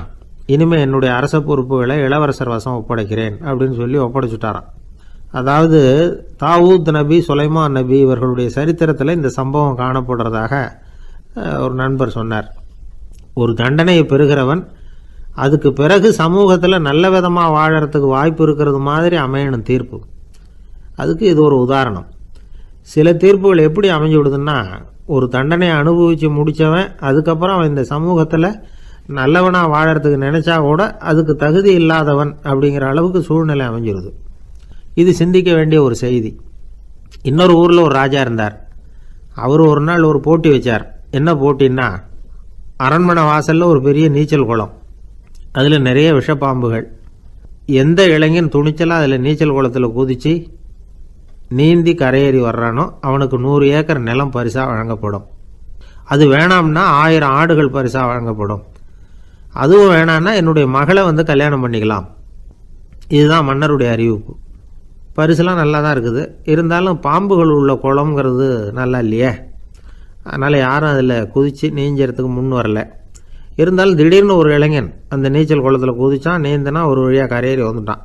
மன்னருக்கு ரொம்ப மகிழ்ச்சி. நீ தான் தைரியமான இளைஞன், வா இப்படின்னு கூப்பிட்டார். கிட்ட வந்தான். அந்த இளைஞன் தண்ணீர் சொட்ட சொட்ட வந்து நிற்கிறான். சரி, உனக்கு 100 ஏக்கர் நிலம் வேணுமான்னு கேட்குறார். வேண்டாங்கிறான். சரி, அப்படின்னா 1000 ஆடுகள் வேணுமான்னு கேட்குறார். அதுவும் வேணாங்கிறான். ஓ, அப்படின்னா என் பொண்ணை கல்யாணம் பண்ணிக்கிறியா அப்படின்னு கேட்குறாரு. அதுவும் வேணாங்கிறான். ராஜாவுக்கு ஒன்றும் புரியல. அப்படின்னா உனக்கு என்ன தான் வேணும் அப்படிங்கிறார். என்னை பிடிச்சி இந்த குளத்தில் தள்ளி விட்டவன் யாருங்கிறது எனக்கு தெரியணும் அப்படின்னா. 1944 வருஷத்துல ஒரு நாள் மொரார்ஜி தேசாய் எரவாடா சிறையில் இருந்தார். காவல்துறை உயர் அதிகாரி ஒருத்தர் வர்றார். மொரார்ஜி தேசாய சிறை அதிகாரி அலுவலகத்துக்கு அழைச்சிட்டு போறார். சிறை அதிகாரி ஒரு தகவலை சொல்றார். உங்க நண்பர் மங்கள்தாஸ் பக்வாசா அப்படிங்கிறவர் நாசிக் சிறையில அடைக்கப்பட்டிருந்தார். அவருக்கு உடல் நலம் ரொம்ப பாதிக்கப்பட்டதுனால அவரை சிறையிலிருந்து பம்பாயில உள்ள ஹரிகிருஷ்ணன் தாஸ் மருத்துவமனைக்கு கொண்டுகிட்டு போயிருக்கிறாங்க. அவரு உங்களை பார்க்கணும்னு ரொம்ப ஆவலோட இருக்கிறார். அதனால நீங்க வந்து பரோல்ல போய் பாத்துட்டு வாங்களே அப்படின்னார். நிபந்தனையோட போய் பாத்துட்டு வரலாம்னார். தியாக செம்மல்கள் பரோல்ல செல்றதில்ல அப்படிங்கிற உறுதியோட தான் சிறைச்சாலைக்கு வருவாங்க.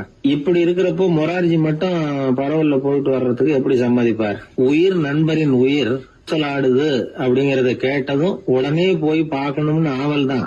இருந்தாலும் வரன்முறையை மீறி போய் பாக்குறதுன்னா அது தேச பக்தியையே அவமானப்படுத்துறது மாதிரி ஆகும் அப்படிங்கறத அவர் உணர்ந்தார். அதனால நான் வந்து பரோல்ல போகிறதுக்கு நான் தயாரா இல்ல அப்படின்னு சொல்லிவிட்டாராம். நண்பருடைய கடைசி ஆசைய நிறைவேற்றுறது உங்க கடமை இல்லையா அப்படின்னு கேட்டிருக்காரு சிறை அதிகாரி. கடமை தான், அதே சமயம் என்னுடைய கடமையை காப்பாத்துறதும் முக்கியமாச்சே அப்படின்னாரா இவர். அதுக்கப்புறம் அந்த அதிகாரி நிபந்தனை இல்லாமலே மொரார்ஜியை வந்து வெளியில அனுப்புறதுக்கு சம்மதிச்சாராம். அப்படி இருந்தும் மத்த நண்பர்களை கலந்துகிட்டு தான் மொரார்ஜி வெளியில புறப்பட்டாராம். பம்பாய்க்கு போனார். படுக்கையில நண்பரை சந்திச்சார். அவர் ரொம்ப மோசமான நிலைமையில இருந்தார். உடல்நிலை கவலைக்கிடம்னு தான் டாக்டர்களும் சொன்னாங்க. மங்கள்தாஸ், இனி எனக்கு வாழ்க்கையில என்ன இருக்கு, நான் இறந்து விடுறதே மேலுன்னாராம். மொரார்ஜிக்கு ரொம்ப வருத்தமா போச்சு. மங்கள்தாஸ் இல்லத்துல இருந்த சமயத்துலதான் மொரார்ஜிய கைது பண்ணாங்களாம். அந்த அதிர்ச்சி தான் மங்கள்தாஸ ரொம்ப பாதிச்சிருக்கு அப்படிங்கறத அவர் புரிஞ்சுக்கிட்டார். இத பாருங்க, விடுதலை போராட்டத்துல ஈடுபடுறவங்களை கைது பண்றதும் சிறையில அடைக்கிறதும் சகஜம் தானே. அன்னைக்கு உங்க வீட்டுல இருந்தப்போ நான் கைது செய்யப்படலைன்னாலும் இன்னொரு இடத்துல நான் கைது செய்யப்பட்டுதான் இருப்பேன். அதனால அதை பத்தி நீங்க ஏன் வேதனைப்படணும்? நீங்க தைரியமா உறுதியா இருக்கணும். அது மட்டும் இல்ல, அது வரைக்கும் மருந்தே சாப்பிடாம இருந்த மங்கள்தாஸ மருந்து சாப்பிட வச்சாராம். 2 நாள் அவர் பக்கத்திலே இருந்தார். அதுக்கப்புறம் பெரிய டாக்டரை பார்த்து மங்கள்தாஸ் உடல் நல சம்பந்தமா விசாரிச்சார். இப்ப பரவாயில்ல, தேறி இருக்கிறார். எப்படி இருந்தாலும் இன்னும் ஒரு 6 மாசம் தான் அவர் உயிரோட இருப்பார் அப்படின்னு சொல்லிவிட்டாரு டாக்டர். ஆனா அதுக்கப்புறம் நடந்தது என்ன தெரியுமா? மங்கள்தாஸ் அதுக்கப்புறம் 25 வருஷம் சௌக்கியமா இருந்தாராம். இவர் 6 மாசம் தான் இருப்பாருன்னு சொன்ன அந்த டாக்டர் 6 மாசத்துல ஒரு எதிர்பாராத விபத்துல சிக்கி இறந்து போனாராம். 6 மாசம்னு டாக்டர் போட்ட கணக்கு சரிதான், ஆனா இடம் தான் மாறி போச்சு. ஒரு திருடன் ஒரு வீட்டுல போய் திருடணும்னு திட்டம் போட்டான். இருட்டுனதும் போய் திருடணும். ஆனா ராத்திரி ஆனா வாசல் கதவை சாத்தி உள்பக்கம் தாழ்பால் போட்டுருவாங்களே, என்ன பண்றது, எப்படி வீட்டுக்குள்ள போறது? இவன் யோசனை பண்ண ஒரு முடிவுக்கு வந்தான். சரி, பகல் நேரத்திலேயே யாருக்கும் தெரியாம இந்த வீட்டுக்குள்ள நுழைஞ்சிருவோம், அங்க போய் எங்கேயாவது ஒளிஞ்சுக்குவோம், இருட்டுற வரைக்கும் பேசாம இருப்போம், ராத்திரி எல்லாரும் தூங்கினதுக்கு அப்புறம் நைஸா போய் பீரோவை திறந்து இருக்கிறது பூரா எடுத்துக்கிட்டு ஓடியாந்துடலாம் அப்படின்னு திட்டம் போட்டான். அதே மாதிரி ஒரு நாள் மத்தியானத்துக்கு மேல அந்த வீட்டுக்காரன் எங்கேயோ வெளியில புறப்பட்டு போனான். வீட்டுக்கார அம்மா அடுப்பங்கரையில என்னவோ சமைச்சுக்கிட்டு இருந்தாங்க. திருடன் பார்த்தான். இதுதான் சமயம்னு அந்த வீட்டுக்குள்ள மெதுவா நுழைஞ்சிட்டான். எங்க ஒளியலாம்னு பார்த்தா வலது பக்கம் ஒரு ரூம் இருந்தது. அங்க போனான். அங்க ஒரு படுக்கை அறை, அங்க ஒரு பெரிய கட்டில் இருந்தது. அதுக்கு அடியில போய் பதுங்கிட்டான். இருட்டுனது நம்ம வேலையை ஆரம்பிக்கலாம், அது வரைக்கும் பொறுமையா இருக்கணும் அப்படின்னு சொல்லி பேசாம வாயை மூடிட்டு கம்முன்னு இருக்கிறான். ரொம்ப நேரம் கழிச்சு வெளியில போயிருந்த வீட்டுக்காரன் திரும்பி வந்தான். சாப்பிட்டான். லைட்டை நிறுத்தி விட்டு படுத்துட்டான். அந்த அம்மாவும் வேலையெல்லாம் முடிச்சுட்டு வந்து படுத்துட்டாங்க. நடு ராத்திரி. விடி விளக்கு லேசா எரிஞ்சுகிட்டு இருக்கு. வீட்டுக்காரன் லேசா கண்ணை முழிச்சான். கட்லுக்கு நேரா எதிரில ஒரு கண்ணாடி. அதுல பாக்குறான், கட்லுக்கு கீழே ஒரு திருடன் ஒளிஞ்சு இருக்கிறது தெரிஞ்சு போச்சு. உடனே அவன் திருடன் திருடன்னு சத்தம் போடல, யோசனை பண்ணான். மேஜையில இருக்கிற கத்தி எடுத்து கையில வச்சுக்குவோமா அப்படின்னு யோசனை பண்ணான். இந்த சந்தர்ப்பத்துல கத்திய உபயோகப்படுத்துறதை விட புத்திய உபயோகப்படுத்துறது தான் சாமர்த்தியம் அப்படின்னு நினைச்சான். உடனே அது பிரகாரம் செயல்பட ஆரம்பிச்சுட்டான். என்ன பண்ணான் தெரியுமா? எதையும் வெளியில காட்டிக்காம ரொம்ப சர்வசாதாரணமா தன்னுடைய மனைவி கிட்ட பேச ஆரம்பிச்சான். மனைவியும் புத்திசாலி, அதனால அவங்களுக்கு தெரியும். அவங்களும் வீட்டுக்காரர் கேட்ட கேள்விக்கு பொருத்தமா பதில் சொல்ல ஆரம்பிச்சாங்க. இவன் கேட்டான், இந்த பாரு, நமக்கு குழந்தை பிறந்தா அதுக்கு கிருஷ்ணமூர்த்தின்னு தான் பேர் வைக்கணும் அப்படின்னா. அதெல்லாம் முடியாது. ஆம்பளை பிள்ளையா இருந்தா ஏகாம்பரம், பொம்பளை பிள்ளையா இருந்தா பங்கஜவல்லி, இதுதான் அவங்க மாமனார் மாமியார் பேர், அதான் வைக்கணும் அப்படின்னாங்க அந்த அம்மா. அதெல்லாம் முடியாது, நான் முடிவு பண்ணிவிட்டேன் கிருஷ்ணமூர்த்தின்னு கத்தனா அவன். இல்ல ஏகாம்பரம் பங்கஜவல்லின்றது இந்த அம்மா. வாதம் முத்தி போச்சு. கிருஷ்ணமூர்த்தி கிருஷ்ணமூர்த்தி கிருஷ்ணமூர்த்தின்னா அவன். ஏகாம்பரம் பங்கஜவல்லி ஏகாம்பரம் பங்கஜவல்லின்னு இவங்க கத்துறாங்க. ஒரே சத்தமா போச்சு. இத கேட்டதும் பக்கத்து வீட்டுல இருந்தவங்க, எழுத்த வீட்டுல இருந்தவங்க எல்லாம் எழுந்திரிச்சு ஓடி வந்து இவங்க வீட்டு கதவை தட்ட ஆரம்பிச்சுட்டாங்க. தடன்னு. இவன் சாவகாசமா எழுந்திரிச்சு போய் கதவை திறந்தான். என்னங்க, இந்த ராத்திரி வேலையில எங்களை எல்லாம் ஏன் கூப்பிட்டீங்க, யாருக்கு என்னாச்சு அப்படின்னு கேட்டாங்க. கேட்டது யாருன்னா பக்கத்து வீட்டு கிருஷ்ணமூர்த்தி, எழுத்த வீட்டு ஏகாம்பரம் பங்கஜவல்லி எல்லாரும். அடடே, உங்களை கூப்பிடலீங்க, குழந்தைக்கு பேர் வைக்கிறது சம்பந்தமா எங்களுக்குள்ள சண்டை வந்துட்டுது, அதுதான் விஷயம். வேணும்னா இதை கட்டிலுக்கு அடியில ஒளிஞ்சிட்டு இருக்கிறானே ஒருத்தன், அவனை கூட கேட்டு பாருங்க, அவன் தான் இதுக்கு சாட்சி அப்படிங்கிறான் அந்த ஆளு. உடனே எல்லாரும் விஷயத்த புரிஞ்சுக்கிட்டு திருடனை பிடிச்சி போலீஸ்ல ஒப்படைச்சிட்டாங்களாம். நெருக்கடியான நேரங்கள்ல பதறாம புத்திசாலித்தனமா செயல்படணுங்கிறத தெரிஞ்சுக்கிறதுக்காக இந்த கதை. புத்திசாலித்தனமா செயல்படுற ஒரு குடும்ப தலைவி இருக்காங்க. அவங்க என்ன செய்வாங்க தெரியுமா?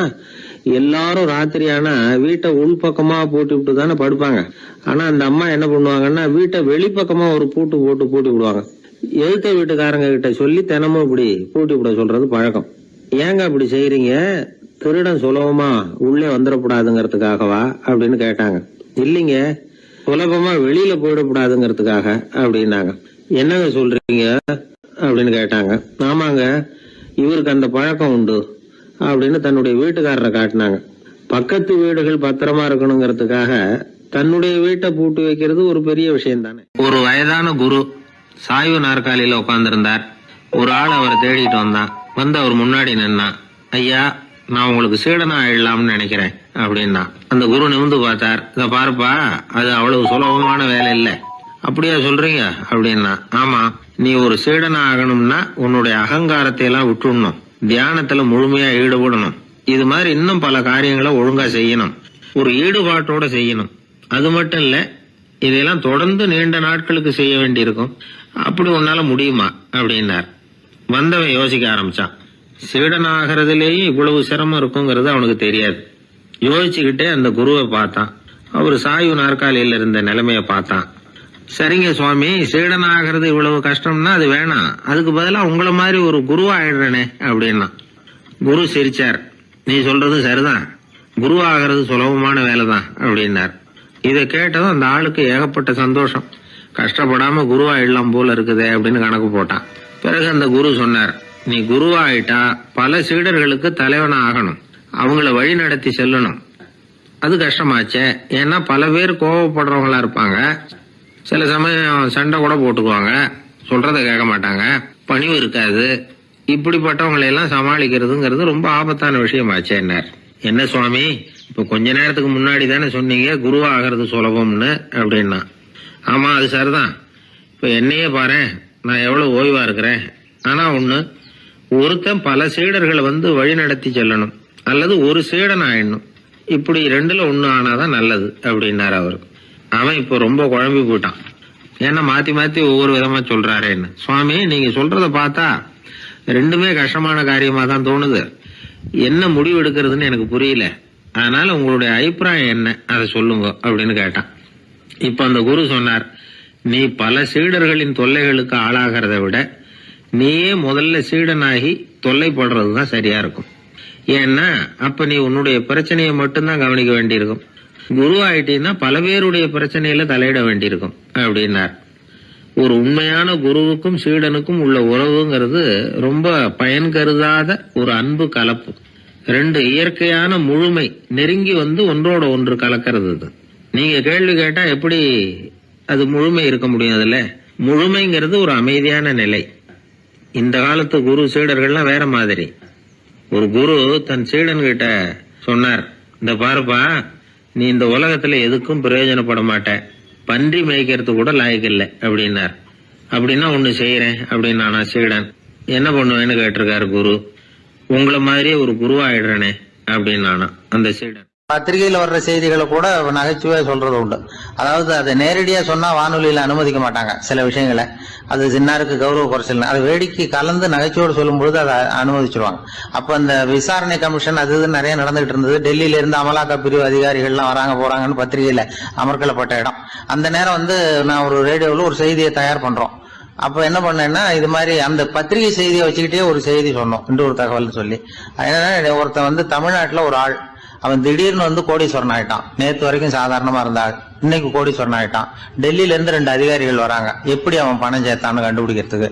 அவனை கூப்பிட்டு 2 அதிகாரிகளை, எப்படிடா பணம் சேர்த்த? நான் ஒன்னும் தப்பான வழியில பணம் சேர்க்கல சார், நான் பந்தயம் கட்டியே பணக்காரன் ஆயிட்டேன். பந்தயம் கட்டி எப்படிடா பணக்காரன் ஆக முடியும் அப்படின்னா, நீங்க நம்புங்க சார், நான் பந்தயம் கட்டி தான் பணக்காரன், தப்பான வழியில சேரல சார். பந்தயம் கட்டி எப்படிடா கோடீஸ்வரன் ஆனே அப்படின்னா, நாங்க நம்ப முடியாதுன்னு இருக்கான் விசாரிக்க வந்தவன். அப்படின்னா உங்ககிட்ட ஒரு பந்தயம் கட்டட்டுமான் இருக்கான் விசாரிக்க வந்தவன்ட்டிய. என்னடா பந்தயம் அப்படின்னா, ஒண்ணுமில்ல சார், இது என் கண்ணு, இது என் பல்லு, என் கண்ணை என் பல்லாலேயே கடிக்கிறேன், எவ்வளவு பந்தயம். விசாரிக்க வந்தா 100 ரூபாய் எடுத்து வச்சான், இதை ப்ரூவ் பண்றான்னு. அப்படியே கண்ணை எடுத்துட்டான். அது பளிங்கு கண்ணு, ஏற்கனவே ஒரு கண்ணு பளிங்கு கண்ணு வச்சுனா எடுத்து கடிச்சு விட்டான். இது விசாரிக்க வந்தாலும் 100 ரூபாய் விட்டுட்டு நிக்கிறான். எப்படி பணம் சேர்த்தான்னு வந்தவன். உடனே இன்னொருத்தன், இவன்ட்ட என்னடா பேச்சு கொடுக்காரா, நம்ம பணம் தான் அங்க போயிட்டு இருக்கு, உனக்கு விசாரிக்க தெரியல, போடா நான் விசாரிக்கிறேன்னு அடுத்த வந்தான். அதே நீ ஒழுங்கா சொல்றேன், எப்படிடா பணம் சேர்த்தேன் சார், நீங்க கொஞ்சம் புத்திசாலியா தெரியுது அவரை விட, நீங்களாவது நம்புங்க சார், பந்தயம் கட்டி தான் பணம் சேர்த்தேன், நான் நம்ப முடியாது. அப்படின்னா உங்ககிட்ட இன்னொரு பந்தயம் கட்டட்டுமா அப்படின்றான். வேண்டாம், அவனை ஏமாத்தி விட்டேன் ஆள வேண்டான்றான். இல்ல சார், அவரு ஏமாந்தது பொய் கண்ணு, பளிங்கு கண்ணுன்னு தெரியாது, ஏமாந்துட்டார். இப்போ உங்ககிட்ட பந்தயம் கட்டது நெஜம் கண்ணு, இந்த பக்கம் பளிங்கு கண்ணு கிடையாது, நெஜம் கண்ணு, இதை பல்லால கடிக்கிறேன் அப்படின்னு அவன் ஒரு 100 ரூபாய் எடுத்து வச்சான். இவன் அப்படியே பல்செட்டை கேட்டினான் தனியா, அப்படியே கேட்டு கடிச்சு விட்டான். அதே விட்டுட்டான். இவன் உடனே 2 பேரும், இவன்கிட்ட பேச பேச நம்ம பணம் தான் அவன்கிட்ட போயிட்டு இருக்கு, இவன் எப்படி பணம் சேர்த்தான்னு கண்டுபிடிக்கிறதுக்கு டெல்லியில இருந்து வந்திருக்கோம், மேற்கொண்டு பேசாத, பேச பேச பந்தயம் கட்டுவான், திரும்பி போறதுக்கு ரயிலுக்கு டிக்கெட் சரியா இருக்கா பாடுறான்றான். அவன் கரெக்டா எண்ணி பார்த்து கரெக்டா இருக்குப்பா, மேற்கொண்டு பேசாத, அவன்கிட்ட நம்ம போயிடுவோம், போய் நம்ம அதிகாரிகிட்ட சொல்லிடுவோம்னு சொல்லி போயிட்டு வரேன் சார் அப்படின்னு சொல்லிட்டு மரியாதை போயிட்டாங்க. போய் டெல்லியில பெரிய அதிகாரிகிட்ட போய், சார் அவன்கிட்ட வந்து விசாரிச்சு பார்த்தோம் சார், தமிழ்நாட்டுல பந்தயம் கட்டி தான் பணம் சேர்த்தேன்னு சாதிக்கிறான், எங்ககிட்ட ஒரு 200 ரூபாய் வாங்கிட்டான் சார் அப்படின்னு அவருக்கு கோவம் வந்துட்டுது. இந்தியாவுக்கே தலைமை அதிகாரி, இதுக்காகவாடா நீங்க இருக்கீங்க, எத்தனை பேர் இருக்கீங்க உங்களை மாதிரி ஜூனியர் ஆபீசர்ஸ் நம்ம ஆபீஸ்ல இந்தியா பூரா விசாரிக்கிறதுக்கு அப்படின்னா 30 பேர் இருக்கோம் சார். 30 பேருக்கு அனுபவம் பத்தாது, நான் இந்தியாவுக்கே தலைமை அதிகாரி, அனுபவம் ஜாஸ்தி, உங்களுக்கு ட்ரைனிங் கொடுக்கணும் எப்படி ஒருத்தரை விசாரிக்கிறதுன்னு. 30 பேரும் ஒரு ரூம்ல வந்து உட்காருங்க, ஒரு ஆள் போய் அந்த ஆள் தமிழ்நாட்டுல இருந்து இங்க கூப்பிட்டுட்டு வா, வர்ற வரைக்கும் அவன்கிட்ட பேசாதீங்க, பந்தயம் கட்டுவான், மெதுவா கொண்டு வந்து நிறுத்து அப்படின்னா ஒரு ஆள் வந்து ஸ்பெஷலா கூப்பிட்டு போட்டான். இது மாதிரி மேடையில நிறுத்திவிட்டு ஒரு தலைமை அதிகாரி 30 ஜூனியர் அதிகாரிகள் அவங்களுக்கு பயிற்சி கொடுக்குறார். இவனை பார்த்து, ஏய் ஒழுங்கா சொல்லு, எப்படி பணம் சேர்த்த, நான் இந்தியாவுக்கே தலைமை அதிகாரி, என்கிட்ட உண்மையை ஒத்துக்கிட்டீங்கன்னா உன்னை அப்ரூவர் ஆக்கிடுவேன் அல்லது தண்டனையை குறைப்பேன், அந்த அதிகாரம்லாம் என்கிட்ட உண்டு, ஒழுங்கா சொல்லு அப்படிங்கிறார். அவர், சார் நீங்க இந்தியாவுக்கே தலைமை அதிகாரி, அனுபவம் ஜாஸ்தி, நீங்களாவது நம்புங்க சார், நான் பந்தயம் கட்டி தான் பணம் சேர்த்தேங்கிறான். இங்கேயே வந்து இப்படி சாதிக்கிறேன், உன்னை நம்ப முடியாதரா அப்படின்னா உங்ககிட்ட ஒரு பந்தயம் கட்டுட்டுமா நானா அவர்கிட்ட போய் வானண்டா என் ஆளை ஏமாத்தி விட்டேன் அப்படின்னா, இல்ல சார் அவங்க ஏமாந்தது என் உடம்ப பத்தின ரகசியம், என் கண்ணு பளிங்கு கண்ணுன்னு தெரியாது, நான் பல்செட்டு கட்டியிருந்தது தெரியாது, ஏமாந்துட்டாங்க. இப்ப நான் உங்ககிட்ட கட்டுற பந்தயம் உங்க உடம்ப பத்தின ரகசியம். என் உடம்புல என்னடா ரகசியம், முதுகுல உங்க முதுகுல 1 ரூபா அகலத்துக்கு கருப்பா ஒரு மச்சம் இருக்கு, உண்டா இல்லையானா, இல்லேன்னு தெரியும் அவருக்கு. இல்லடா நேத்து வரைக்கும் இல்ல சார், இப்ப இருக்குது மச்சம் அப்படின்னு உடனே 100 ரூபாய் எடுத்து வச்சார் அவர் தலைமை அதிகாரி. ஒரு 100 ரூபாய் வச்சு சட்டையை கட்டி காட்டுறாரு, மச்சம் இல்ல, இவன் தோத்துட்டான் இங்கிருந்து போனவன். உடனே 200 ரூபாய் எடுத்து வச்சுக்கிட்டு, தோழர்களே இப்படிதான் ஒருத்தரை விசாரிக்கணும், என்கிட்ட இவன் ஏமாந்துட்டான் பாருங்க, துருவி துருவி விசாரிக்கிறதுன்னு சொல்றாங்களே இதுதான் அப்படின்னு விளக்கம் கொடுத்தாரு. அப்போ இவன் மெதுவா ஆரம்பிச்சானா, சார் இந்த பந்தயத்துல உங்களுக்கு 200 ரூபாய் லாபம், ஆனா இதே பந்தயத்துல எனக்கு 2900 ரூபாய் லாபம் சார் அப்படின்னா. என்னடா பண்ண அப்படின்னு கேட்டிருக்காரு. உங்களுக்கு தெரியாம இந்த 30 பேர்கிட்டையும் தனித்தனியா ஒரு பந்தயம் கட்டியிருக்கேன். 30 பேர்கிட்ட என்னடா பந்தயம் கட்டினேன், ஒண்ணும் இல்ல சார், உங்க எல்லாரும் முன்னாடியும் உங்க மேல் அதிகாரியை சட்டையை கேட்ட வைக்கிறேன், உங்களுக்கு பந்தயம் கட்டினேன், போயிட்டு பூரா எனக்கு 2900 ரூபாய் லாபம். அவரு பார்த்தா அதிர்ச்சி ஆயிட்டாரு தலைமை. சார் நீங்க போங்க சார் அப்படின்னு சொல்லி ஒரு ஆளை கொண்டு போய், சாரை கொண்டு போய் மரியாதையா பக்கத்து ரூம்ல விட்டுவாங்க, இனிமே அவர்கிட்ட யாரும் பேசாதீங்க வாங்கன்னு சொல்லிவிட்டு, அதுக்கப்புறம் தோழர்களே இவர் பேச ஆரம்பிச்சார், தோழர்களே இனிமே யாரும் தமிழ்நாட்டு பக்கம் விசாரிக்க போகாதீங்க, நீங்க யாராவது போறதுன்னா மத்திய பிரதேசம், உத்தரப்பிரதேசம், இப்படி எத்தனையோ பிரதேசம் இருக்கு, போயிட்டு வாங்க, தமிழ்நாட்டுக்கு மட்டும் போகாதீங்க, ஏன்னா அங்க போனா நம்ம பணத்துக்கு ஆபத்து வந்துருது அப்படின்னு சொன்னாருன்னு. இந்த கதையை ரேடியோல சொன்னேன். இந்த கதையை உண்மை சம்பவமா சொன்னா அனுமதிச்சிருக்க மாட்டாங்க. இந்த நகைச்சுவைக்கு உள்ள மரியாதை என்னன்னா, அது ஒரு கதை மாதிரி உண்டு பண்ணி இப்படி சொன்னதும், இதுல என்ன என்னுடைய விசேஷம்னா, இந்த ஸ்கிரிப்ட வாங்கிட்டு வர சொல்லி மந்திரியினுடைய பிஏ வந்தார். ஒரு மந்திரி அப்ப இருந்தவர், அவர் பிஏ அடிக்கடி வருவார். வந்து இந்த போன நேற்று முந்தா நாள் ரேடியோல சொன்ன அந்த இன்னொரு தகவல் காப்பி ஒண்ணு வாங்கிட்டு வா அப்படி இப்படின்னு கூப்பிடுவார். மேடையில பேசுறதுக்கு எங்களுக்கு தேவை, உபயோகப்படும்னு கேட்பார். அவரு இந்த நிகழ்ச்சி வந்தப்போ உடனே அன்னைக்கு வந்துட்டார் அந்த பிஏ. இன்னைக்கு காலையில சொன்னீங்களே சார், மந்திரி கேட்கிறாரு மேடையில பேசுறதுக்கு அப்படின்னு. நான் அப்பதான் ஆச்சரியப்பட்டேன், பாருங்க இந்த நகைச்சுவைக்கு உள்ள மரியாதை. அவரே கேட்கிறார், சொல்லப்பட்டதே அவரை பத்தி தாங்கிறது தெரியாம அவரே எப்படி சொல்ல, அதுதான் சிரிப்புக்குள்ள மரியாதைங்கிறது. அது யாரை பத்தி சொல்றோமோ அவருக்கு தெரியாம கூட சொல்லலாம் அதை. அப்படி இது உண்மையில நடந்த சம்பவம். அந்த அமைச்சர் இப்ப இல்ல, உயிரோட எல்லாம் இருந்து வாங்கிட்டு இருந்தார். கிராமத்துல ஒருத்தன் வந்து தன்னுடைய நகங்களை வெட்டிக்கிட்டு இருந்தான். வெட்டி முடிச்சதும் ஒரு வயசானவர் அவனை பார்த்து, அதையெல்லாம் அடுத்தவன் கண்ணில் படுறது மாதிரி போட்டுறாதப்பா, ஆபத்துன்னார். என்ன ஆபத்துன்னு கேட்டான் இவன். எவனாவது பில்லி சூனியம் வைக்கிறவன் எடுத்துட்டு போயிட போறான் அப்படின்னாரு அவர். வேண்டாத ஒருத்தனுக்கு ஏதாவது கெடுதல் பண்ணணும்னா உடனே மந்திரவாதியை தேடி போறது உண்டு. மந்திரவாதி என்ன பண்ணுவாருன்னா, யாருக்கு சூன்யம் வைக்கணுமோ அவனோட காலடி மண்ணு, முடி, நகம் இதையெல்லாம் அவனுக்கு தெரியாம எடுத்துட்டு வா அப்படிம்பார். இது மட்டும் இல்ல, அழுக்கு துணி, வேறு மனித உருவம் மாதிரி செய்யப்பட்ட பொம்மை, இதையெல்லாம் கூட மந்திரவாதிகள் பயன்படுத்துறது உண்டு. இதெல்லாம் ஏமாத்து வேலை. மனிதனுடைய முடி, நகம் இதெல்லாம் வெட்ட வெட்ட வளருது இல்லையா, அதனால அதுக்குள்ள உயிர் இருக்கிறதாக ஆதி மனிதர்கள் நம்பி இருப்பாங்க. அதனால மனுஷங்கிட்ட இருந்து அதெல்லாம் பிரிக்கப்பட்ட பிறகும் கூட அதுகளுக்கும் அந்த மனுஷனுக்கும் தொடர்பு இருக்கிறதாக அவங்க நம்பினாங்க. அந்த நம்பிக்கை தொடர்ந்து வந்து அதோட விளைவாதான் இன்னைக்கு மந்திரவாதிகள் நகத்தையும் முடியையும் எடுக்கிறாங்க. அந்த நகத்துக்கும் முடிக்கும் ஒரு பாதிப்பு உண்டாக்குனா அது சம்பந்தப்பட்டவனுக்கு போய் சேரும் அப்படிங்கறது அவங்க நினைப்பு. அவ்வளவுதான் விஷயம். இது மாதிரி நம்பிக்கைகள் தான் இன்னைக்கு நகம், முடி இதையெல்லாம் மத்தவங்க கண்ணுல படும்படி போடக்கூடாது அப்படிங்கிற வழக்கத்தை உண்டாகி விட்டுது. ஒருத்தர் பேரு என்னன்னு கேட்டு தெரிஞ்சுட்டு போய் அந்த பேரை வச்சு அவனோட ராசி பலனை கணிச்சு அவனுக்கு ஏற்பட இருக்கிற கெட்ட நேரத்துல அவனுக்கு சூன்யம் வச்சா அது உடனே பலிக்கும் அப்படின்னு ஒரு நம்பிக்கை. அது மட்டும் இல்ல, சூன்ய தகட்டுல பேரை எழுதி புதைக்கிறதும் உண்டு. இதனாலதான் பெண்கள் கணவன் பேரை சொல்லாத பழக்கம் ஏற்பட்டுதான். அதாவது பேரை கேட்டுக்கிட்டு போய் ஏதாவது கெடுதல் பண்ணிவிட்டா என்ன பண்றது அப்படிங்கிற பயம். அப்படி ஆரம்பிச்ச பழக்கம்தான் இன்னைக்கு ஏதோ மரியாதைக்காக கணவன் பேரை பிறர் முன்னிலையில சொல்றது இல்லை அப்படிங்கறது மாதிரி ஆயிட்டுது. மந்திரவாதிகள் நம்ம ஊர்ல மட்டும்தான் இருக்கிறாங்கன்னு நினைக்காதீங்க, உலகம் பூரா உண்டு. பிசி தீவில் வாழக்கூடிய மக்கள் என்ன செய்வாங்களாம் தெரியுமா? இது மாதிரி மாந்திரீகம், செய்வன, பில்லி, சூனியம் இதெல்லாம் தங்களை பாதிக்காம இருக்கிறதுக்காக வீட்டை சுத்தி அகழி வெட்டி அதுல தண்ணீரை நிரப்பி வச்சிருவாங்களாம். ஆஸ்திரேலியாவில் இருக்கக்கூடிய பழங்குடி மக்கள் கிட்ட ஒரு பழக்கம், ஏதாவது பழங்கள் சாப்பிட்டா அதோட விதைய தண்ணீர்லயோ அல்லது ஆத்துலயோ போட்டுருவாங்களாம்.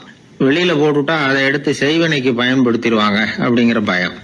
இது மாதிரி உலகம் பூராவும் செய்வினையின் மூலம் அடுத்தவங்களுக்கு பாதிப்பை உண்டு பண்ண முடியும் அப்படிங்கிற நம்பிக்கை இருக்கத்தான் செய்யுது.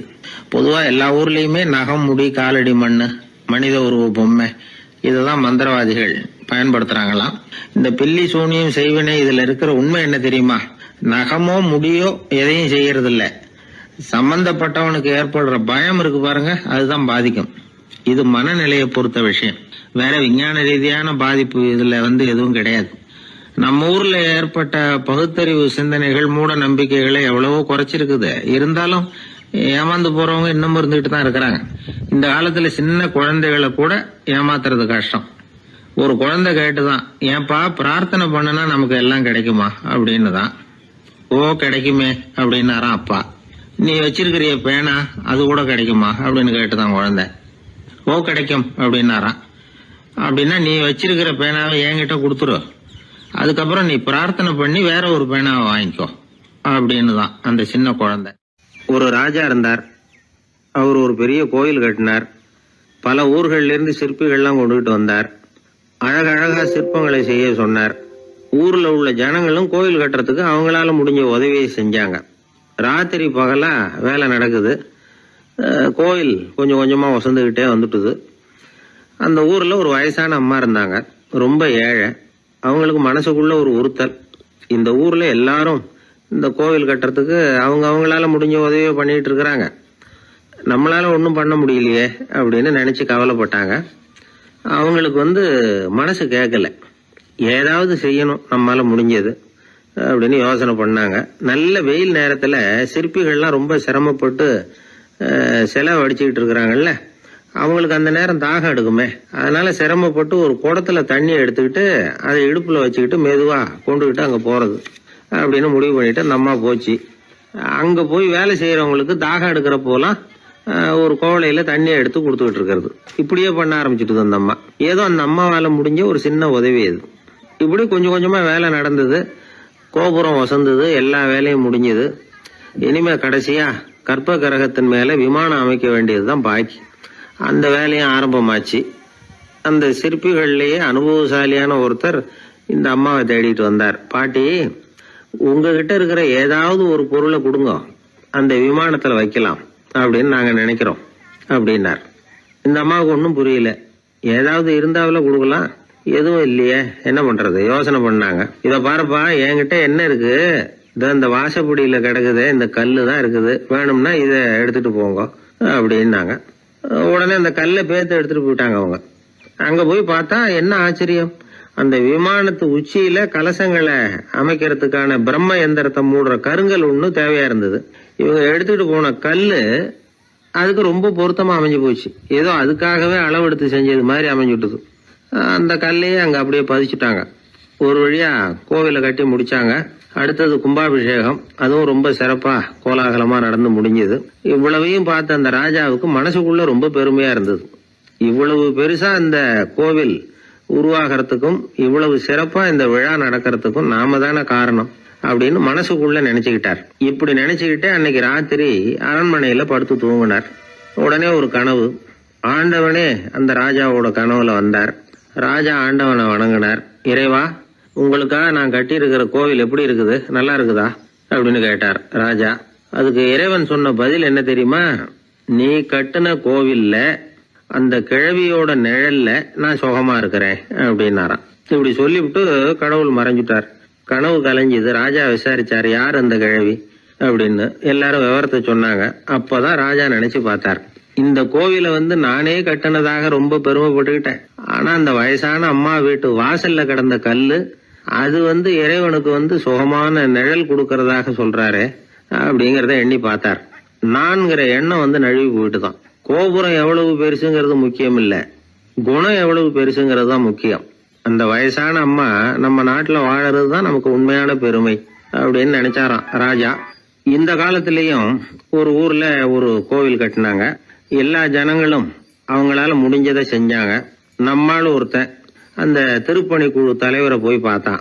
நான் ஏதாவது ஒத்துழைக்கணுமா ஐயா அப்படின்னு ரொம்ப பணிவா கேட்டான். திருப்பணி குழு தலைவர் சொன்னார், இத பாருப்பா, இந்த கோவில் கட்டி முடிக்கிற வரைக்கும் உன்னுடைய ஒத்துழைப்பு எதுவும் தேவையில்லை. கட்டி முடிச்சு கும்பாபிஷேகம் ஆனதுக்கு அப்புறம் தான் உன்னுடைய ஒத்துழைப்பு ரொம்ப அவசியம் அப்படின்னார். அதுக்கப்புறம் நான் என்ன செய்யணும் சொல்லுங்கன்னா, இவன் இந்த சாமி சிலைய நீ திருடிட்டு போகாம இருக்கணும், அவ்வளவுதான் அப்படின்னாராம் அவர். என்னுடைய நண்பர் ஒருத்தர், அவர் விரல்ல நகமே இருக்காது. என்ன காரணம்னு நினைக்கிறீங்க? எல்லாத்தையும் அவரே கடிச்சு துப்பிடுவார். அப்படி ஒரு பழக்கம். சின்ன குழந்தைகள் நகம் கடிக்குது, விரல் சூப்புது. இதுக்கு என்ன காரணம் தெரியுமா?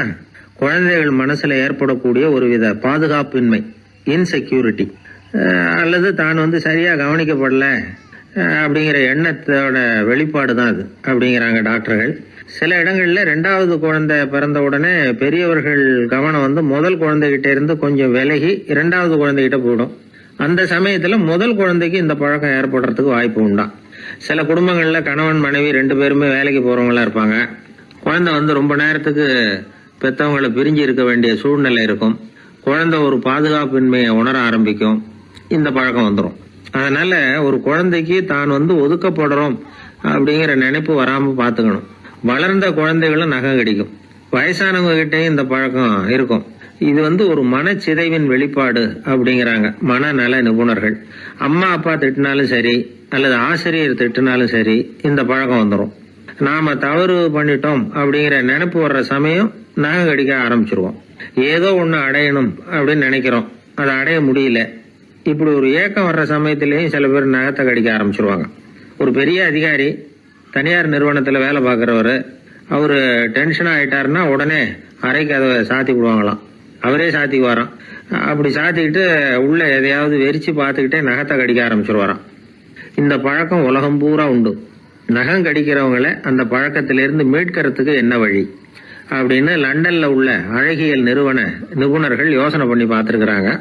சில ஆய்வுகள் பண்ணி பார்த்தாங்களாம். அவங்க என்ன பண்ணாங்க தெரியுமா? நகம் கடிக்கிற பழக்கம் உள்ளவங்களையெல்லாம் தேடி பிடிச்சாங்க. அவங்களையெல்லாம் 3 பிரிவா பிரிச்சுக்கிட்டாங்க. ஒரு பிரிவு கிட்ட என்ன சொன்னாங்கன்னா, உங்களுக்கு நகத்தை கடிக்கணுங்கிற நினைப்பு வர்றப்போலாம் டைரி எழுத ஆரம்பிச்சிருங்க அப்படின்னாங்களாம். இன்னொரு பிரிவு கிட்ட, உங்களுக்கு அந்த நினைப்பு வர்றப்போலாம் உங்க நகத்துக்கு வண்ணம் பூச ஆரம்பிச்சிருங்க, அழகுபடுத்த ஆரம்பிச்சிருங்க, நெயில் பாலிஷ் போடுறாங்களே அது மாதிரி. அப்படி ஒரு யோசனை சொல்லியிருக்காங்க. 3வது குழுவினர்கிட்ட, உங்களுக்கு நகத்தை கடிக்கணுங்கிற எண்ணம் வர்றப்போலாம் விரல்களை இறுக்கமா மூடி வச்சுக்கிட்டு வேற விஷயங்கள்ல கவனம் செலுத்துங்க அப்படின்னு சொன்னாங்களாம். இப்படி 3 வித முயற்சி பண்ணி பார்த்ததுல கடைசியா அவங்க என்ன கண்டுபிடிச்சாங்க தெரியுமா? 3வது குழு செஞ்சதுல நல்ல பலன் கிடைச்சதாம். அதாவது நகம் தெரியாதபடிக்கு விரலை இறுக மூடிக்கிட்டு வச்சுக்கிட்டோம்னா அந்த பழக்கம் மாறுதான். அப்படி இருந்தவங்க கிட்ட இந்த நகம் கடிக்கிற பழக்கம் மெதுவா குறைஞ்சு போச்சான். அதனால நகம் கடிக்கிற பழக்கம் உள்ளவங்க இதை முயற்சி பண்ணி பார்க்கலாம். ஒரு ஆள் இருந்தார், அவருக்கு எப்ப பார்த்தாலும் நகத்தை கடிச்சுக்கிட்டே இருக்கணும், அப்படி ஒரு பழக்கம். அதனால அவர் விரல்ல எப்பவும் நகம் இருக்கிறது இல்ல, விரல் இருக்கிறதே பெரிய ஆச்சரியம். அவருக்கு திடீர்னு உடம்புல அரிப்பு, சொரிஞ்சிக்க முடியல, அரிப்பும் நிக்கல. 1 வாரம் தொடர்ந்து கஷ்டப்பட்டார். கடைசி